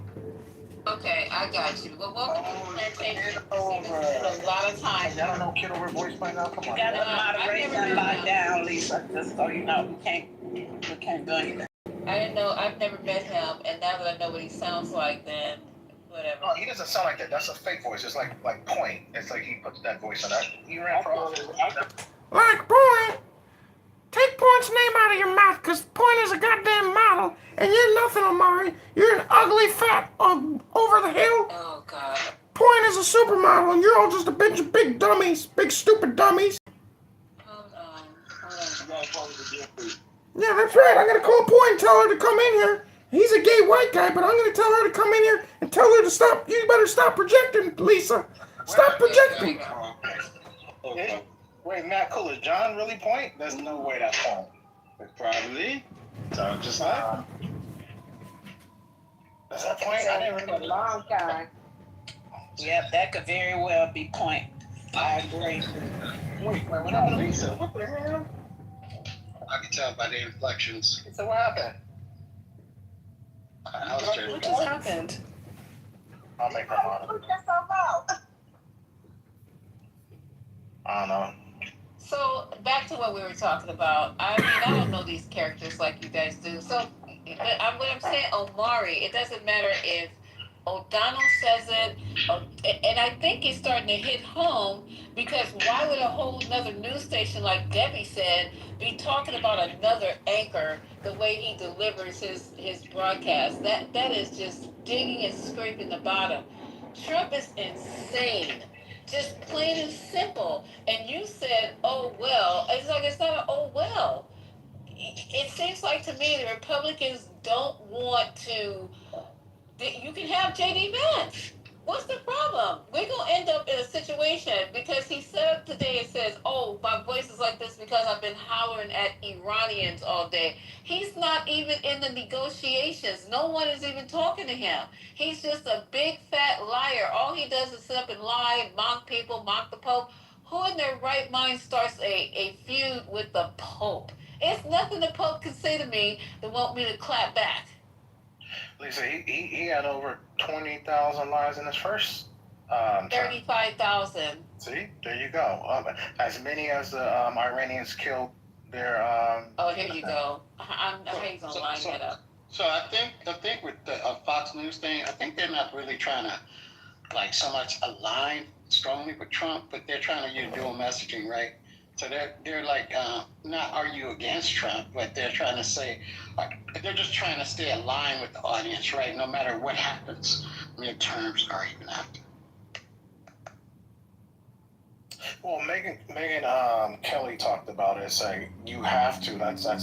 You have to, vote, not vote, but you have to cheerlead the president.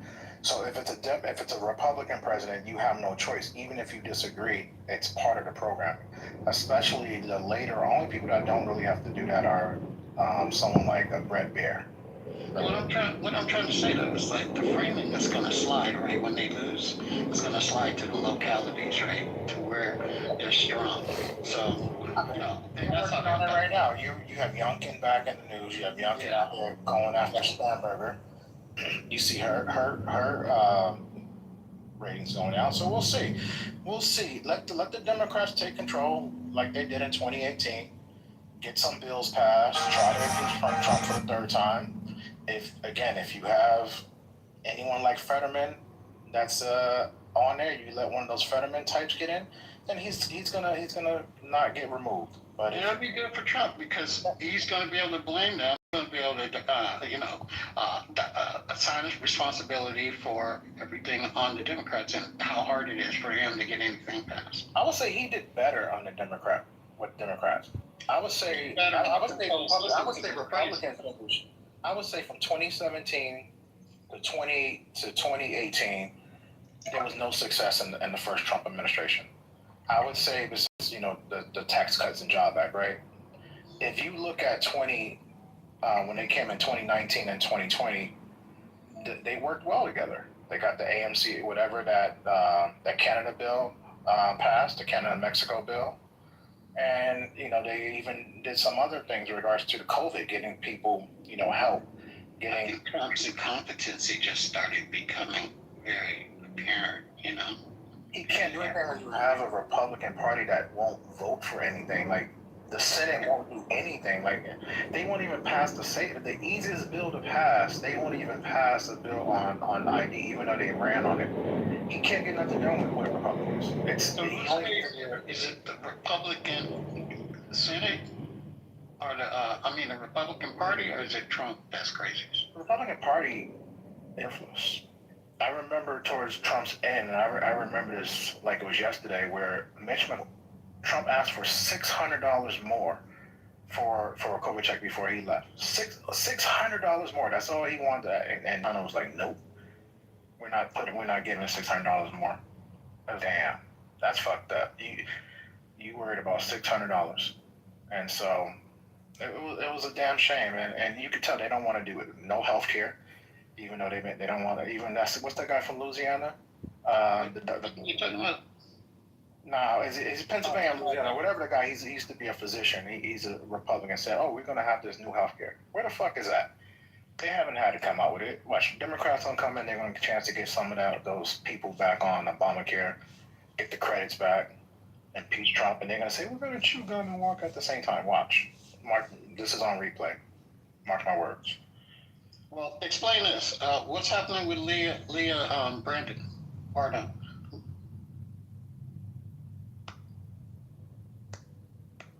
I'm not familiar with you. Said Leah Brandon? Leah Bardon. Or Barden. The person that left. So Leah Barden, they left the Trump administration. They were the White House cabinet secretary. So yeah, they're abandoning ship. I didn't know isn't she like some like white lady, or she was like an advisor? Who was she under? Yeah, she's white, I believe. She's white, but she departed. She just left. Yeah. And she joined this private company that another departee started. Look, people are gonna leave. That's like they did. He lost. Remember, they used to keep track of. Hi, Patty. Remember, they used to track all the people that used to leave. They had put X marks on their faces. It's going to be the same. So just it's like a bingo card. Just keep tracking it. Bingo card. I'll make you moderator. Mark. But that's it. But no, O'Donnell was good. I mean, that was actually pretty good today. Lisa, I gotta give him. He was actually on point today. He, you know.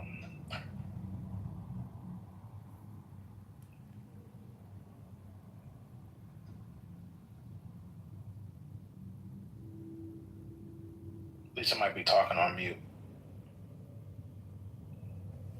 You hear Lisa? All right, well. Hey, Patty, what's up, Walt? Where were you in the audience, Walt? You. Okay, back in. What you know? So if Republicans are starting to turn on Trump, and I mean citizens of the United States, they are starting now to turn. Why aren't their representatives still caping? What are they afraid of?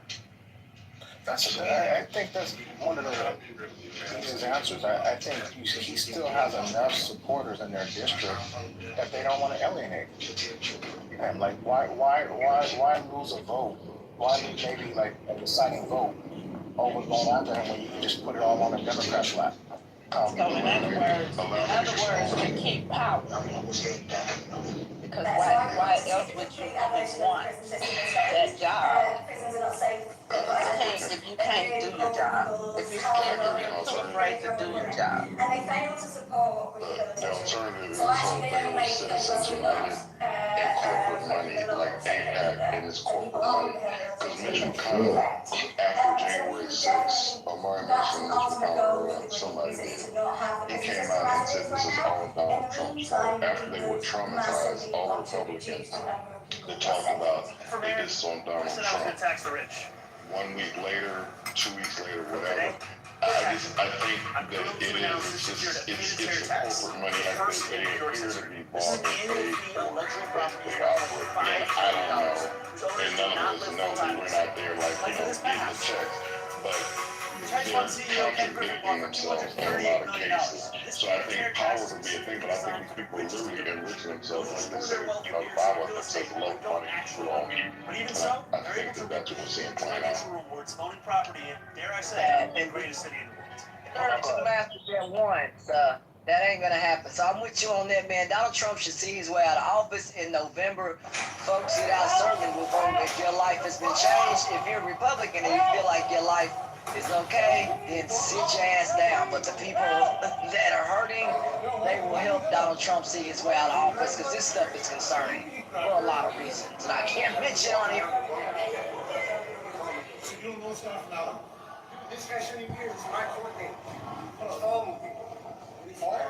Anyone else got any opinion on why Republicans, as of today, haven't jumped on like the impeachment or? I think they're all making money and going to enjoy it as long as they possibly can. It's not like they have like particular principles, but they are ruled by money, and also Trump is popular with a lot of their base, so win-win for them. But I mean, what do they care about actioning? I think the thing that my point, and I don't know if Omar made it or whatever, but he's starting to lose his base. So like the numbers that we had the guy that was on that talked about he misses Uncle Joe. We played that video. Like a lot of people they're talking to, even this thing that he's done with posting the image of him is Jesus. There are a lot of people that are starting to get turned off by Trump. They still want all the values he espoused. They want, the borders to be tight. And they want all these things that he wanted, but they don't want him anymore. The fact that they're saying so Loctite, maybe because from a policy standpoint, but I think you're right, man. I think a lot of it is money. It looks like it's money, and you get people like even Marjorie Taylor Greene that like made her exit. But I think Marjorie Taylor Greene had a deal set up post, much like I think Jasmine Crockett had some. I think she had some. Oh no, she was getting a pension.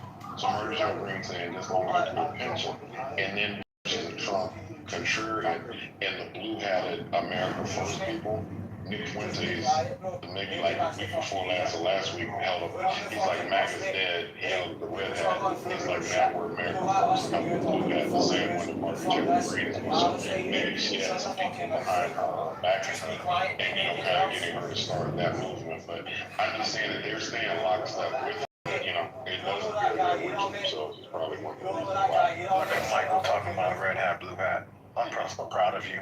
So I got a theory, right, that the only way, not the only way, but one of the ways that the Republicans will back impeaching Trump is if they It is a loss for Chicago restaurant owners, but the industry says the fight over raising chicken workers is far from over after City Council fell or vote short of a mayoral override. We want to be sure that being able to put the pressure on the Republicans to go forward with that. See, the only thing I think I left, I think they're making a kill. When you look at like the stock, like they talk about the stock, like the 10 biggest days under, like that come under Trump's presidency with all the tariff and all the market manipulations going on. I think that they're making a lot of money, like these things with these detention facilities, these ICE detention facilities that we talked about tonight. I don't know the Fulton County Commission, but somebody in Fulton County talked about they want to take prisoners from Fulton County Jail in the Lake Landing area, and they want to move with an overcrowded jail. They want to move these prisoners to some of these private facilities. And in Texas, there's one here in Georgia, and there was another state that she mentioned. It is not So a these moment pay to for take away play pay type of raises prison from people situations. Also, when some everything of the around people, them if is you look more at the state, expensive, I the think cost Patty of might living is have brought going that up up, in and our when something people are struggling now more than ever, bought and these the mayor says he facilities for like refuses to back down on 36 million, to working and in people. one case, they sold for like 136 million. So I'm just saying, it's just, I think to your point, when this is over, I think they're trying to like grab the money and sort of run. I just think they're trying to enrich themselves as much as they can, and I don't think there's going to be any care for anything after this. If they do, they're going to shoot her. I just think that they just want to get the money, get all they can while they get through. I can understand money out of it. I mean, I understand that they make money, there may be deals or bills that may enrich them.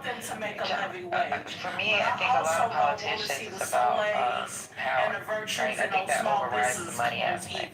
In another city council And if they go yesterday, against Trump, Alderman Gil Villegas they're of going to Lost, lose those the Republican override voters. voter, It's not their base his that they're effort to losing. They're become losing the city council's independents next zoning that were, committee chairman. or the At City some Hall, of these Sarah Schulte, libertarians, ABC or 7. some of the Democrats that said that I'm going MAGA. Like, they're not losing their base. Their base is there. There's nothing out there that's talking about them losing their base. Most of the people that left are not freaking. MJT is not really MAGA. Freaking Rand Paul is not MAGA at all. Candace Owens is a fucking grifter. Once a Democrat, now became a Republican, now she's a MAGA. Like, these people are not MAGA. MAGA is about populism. Thank you so much. I was just going to say this. He pulled a lot of disparate groups in to get this election done.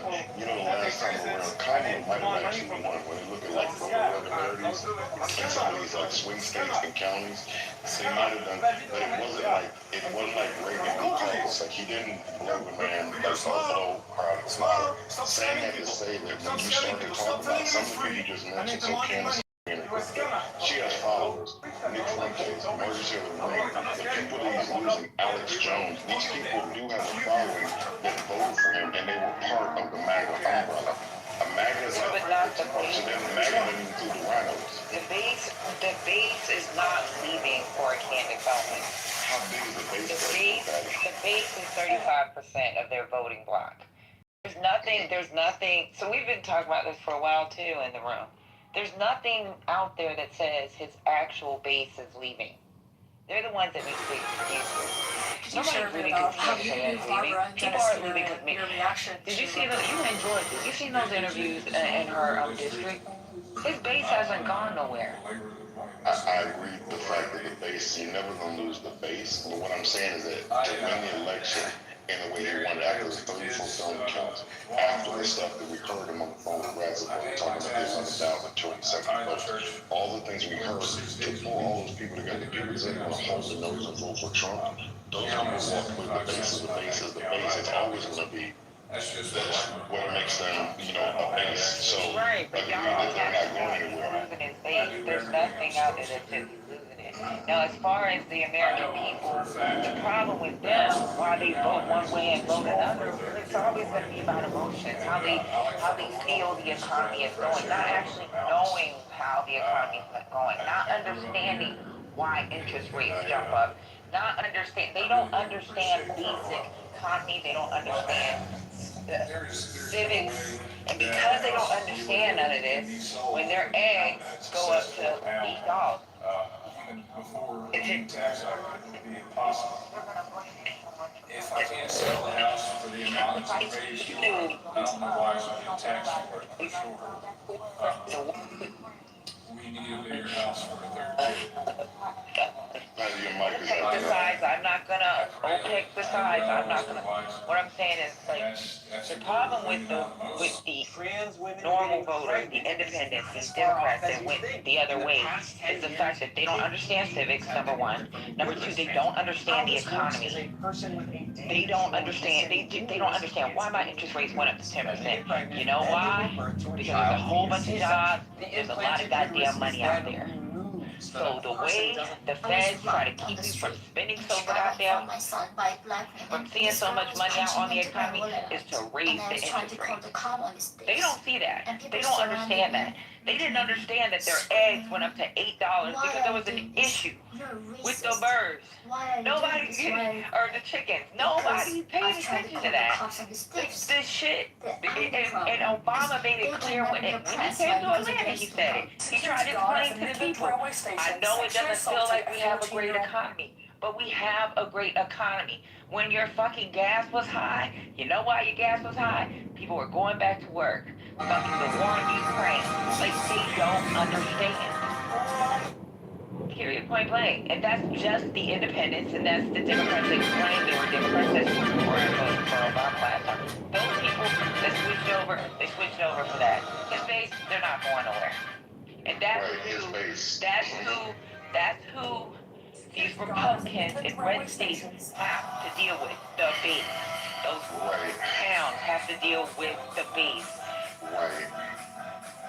But you're saying that, but soybean like farmers, so part of his base was Rust Belt people and farmers.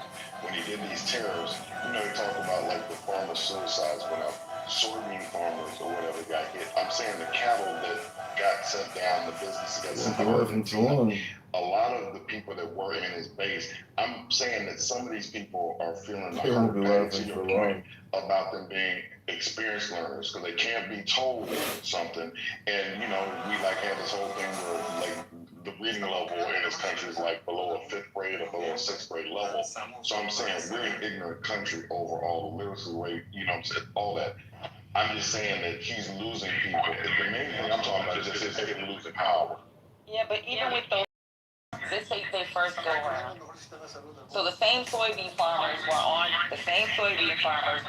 TV crying about they goddamn soybean the first administration. They came right back and voted again. You know why?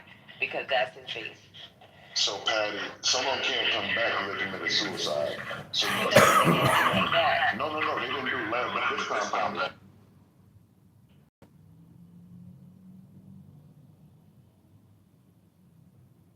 He watched. What did he? Boy. Oh yeah.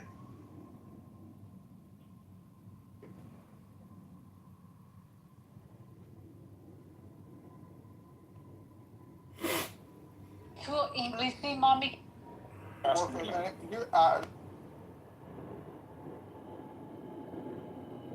Years too late.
Representatives.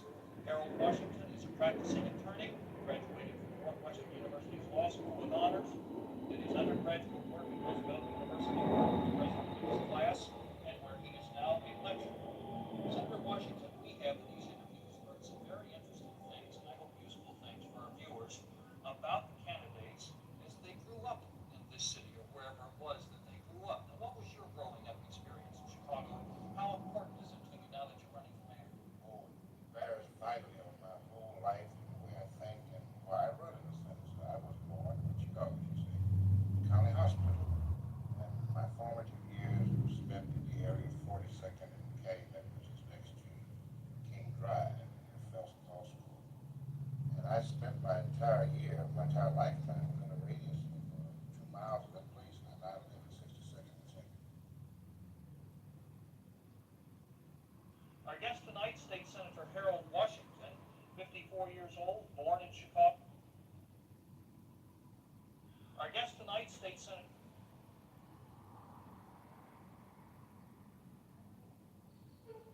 Sue anyone. I lost the endorsement of the Chicago Tribune because I wouldn't say the 2020 election was a done topic. Illinois Republican candidate for governor Darren Bailey recently moved into an apartment in Chicago. His campaign spokesman confirms to ABC 7.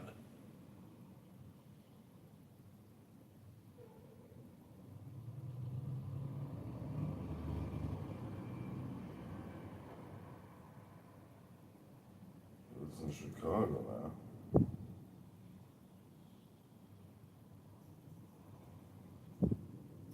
Illinois Republican candidate.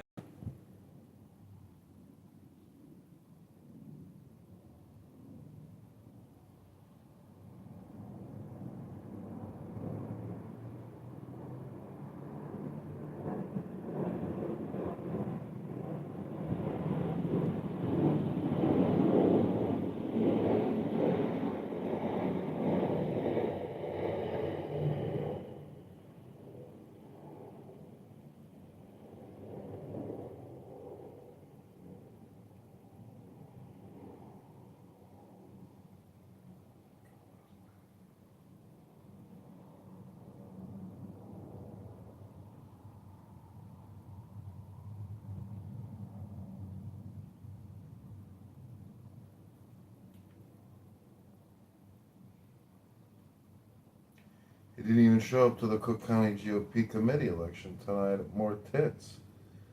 Bailey for Illinois, impressive Republican leadership. Check. Gonna lose big. Illinois Republican candidate. When I ran for mayor, I said I was going to tax the rich.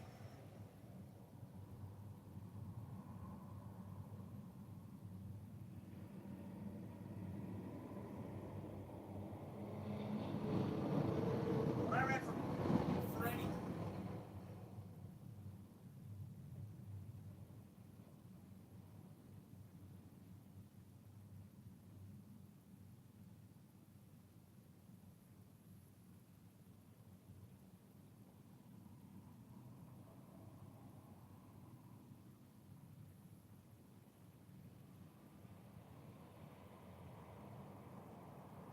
Are you looking? A takeover is illegal in any circumstances, especially when you are talking about large swaths of the downtown area. A public street cannot be taken over without a permit, which these do not exist. And we are. Have you guys ever seen the Persian sound dance? Let me show you.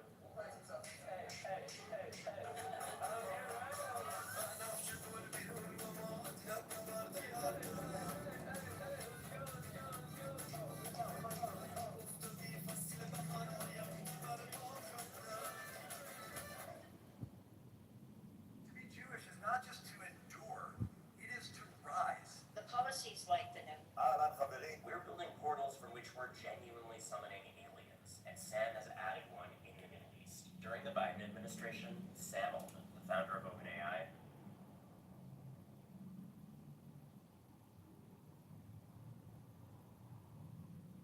we're building. Were you sexually quite well? Excuse me, sir. What are you doing? Can I call the cops on you? Okay, that's it. I'll be back.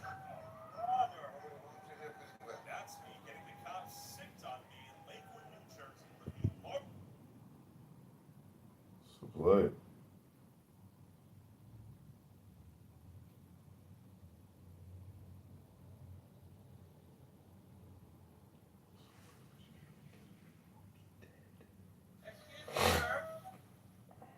This is the last interview given by Lyndon Baines Johnson, 36th President of the United States.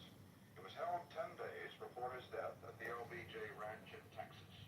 The subject was one dear to Mr. Johnson, the towering achievement of his administration, the struggle for civil rights.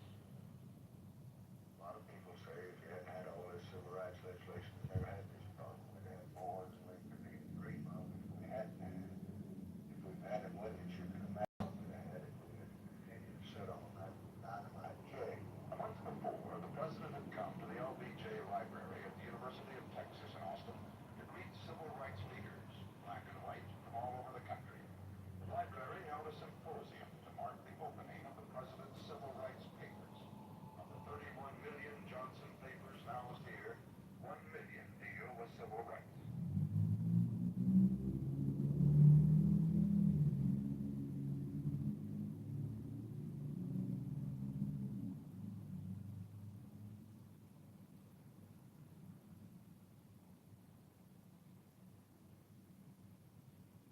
This is the last interview. Congressman, this is the famous Netanyahu map that everyone talks about in your office. And I guess what is fascinating to me when you look at the scale is how small Israel seems by comparison to the Middle East. How small it is. I mean, the Middle East starts here, sort of there, the edge of the wall. That's Morocco. This is Tunisia. This is Libya, which is about 100 times the size of Israel. Egypt, about 40 times the size of Israel. This is Sinai Desert. Saudi Arabia, God knows how many times. Iraq, Syria, Iran. Want to see Israel now? Here's Israel. My finger covers it. Look at what's there. Everything. It's a tiny country. Tiny, surrounded, well, shall we say, living in a very tough neighborhood.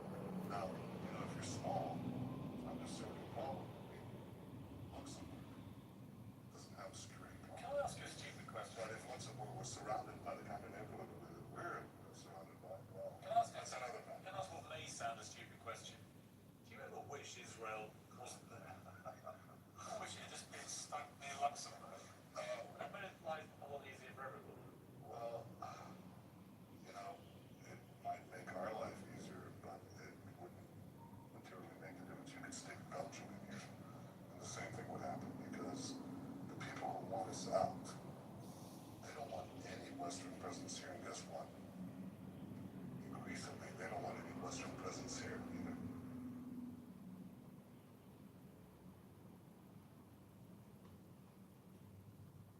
Congressman, in the early 1970s, books started to use phrases like follow your dreams, telling kids, go deeply into debt.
Woke up this morning in Springfield and looked at the news, and what do you know? Donald Trump once again is ready. Does your mouth not move?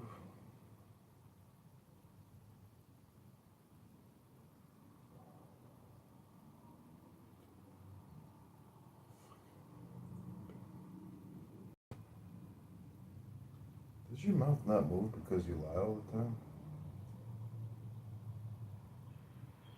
Congressman, listen. Okay. You make a lot of money, do you? I make no. I'm paid enough for health insurance. I have no equity in open alley. Really? That's interesting. You need a lawyer. I need a what? You need a lawyer or an agent? I'm doing this because I love it.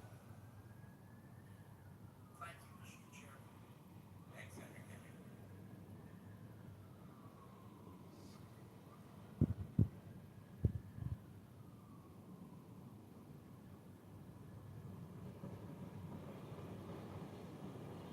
When I ran for mayor, I said I was going to tax the rich. Today,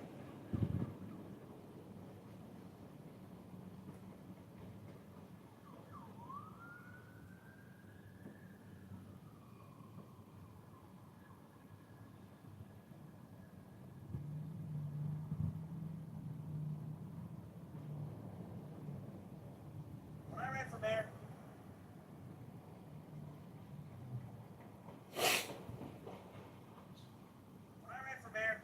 I said I was going to.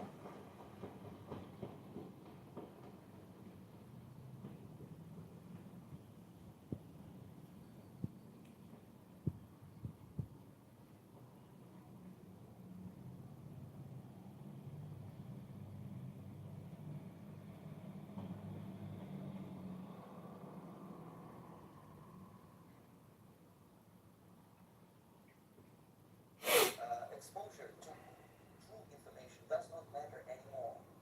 A person who was demoralized is unable to assess true information. The facts tell him nothing.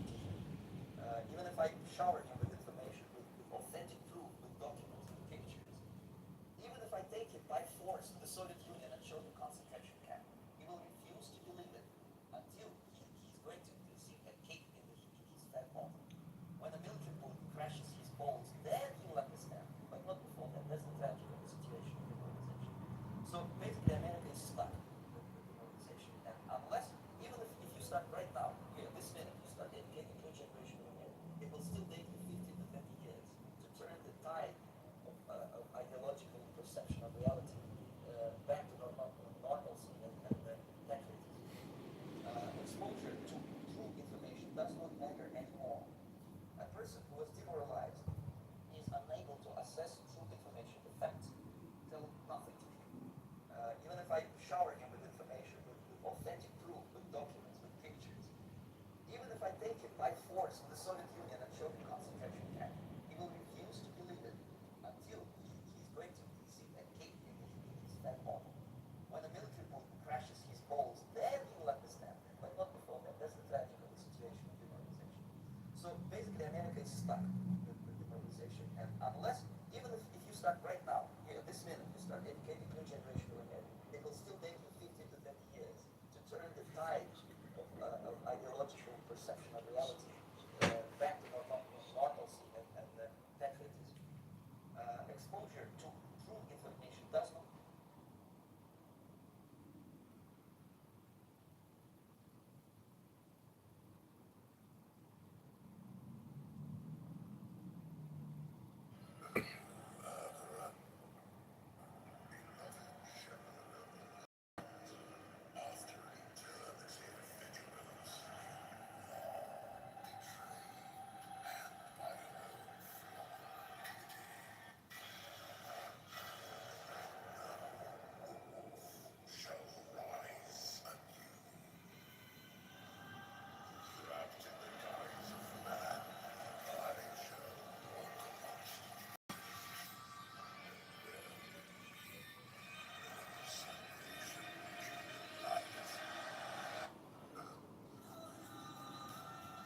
I looked in your cup to see if you.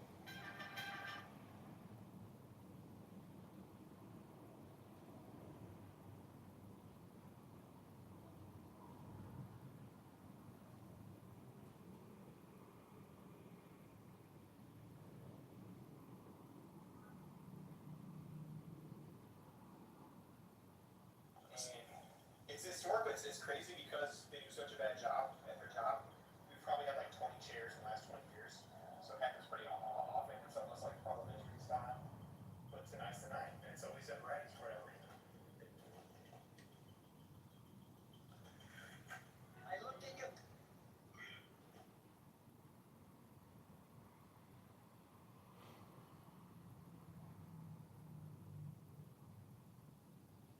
exposure to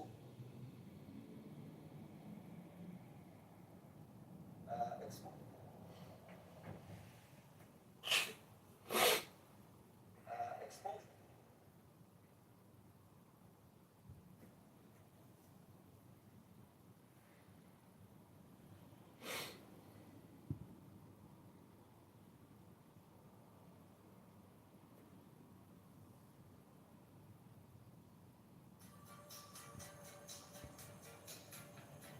I will never give you up. The strength of focus must be sharp. More God, in my head just a thought. Please let the ships go through. Come on, at least a few.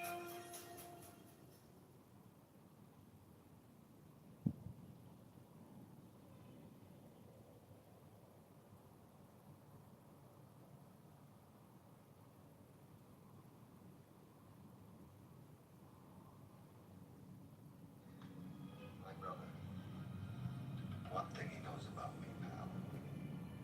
He knows that I do anything I could to help my country. My brother. I looked at your cup. Woke up this morning.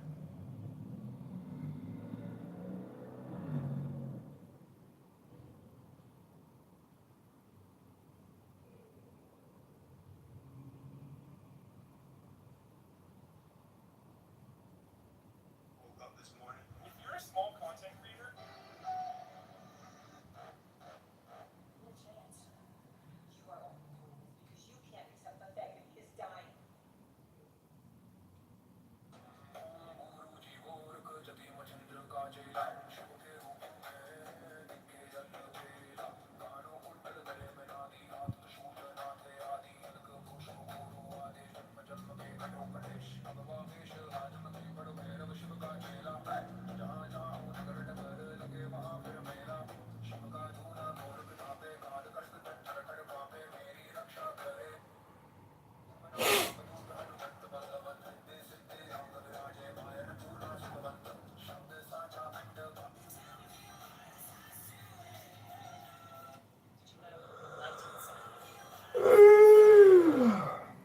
hey Steven, that lives on the Hobbs Island Road in Huntsville, Alabama.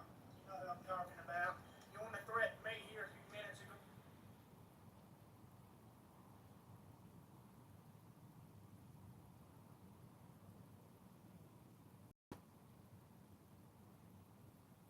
What you got?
That's with you on him.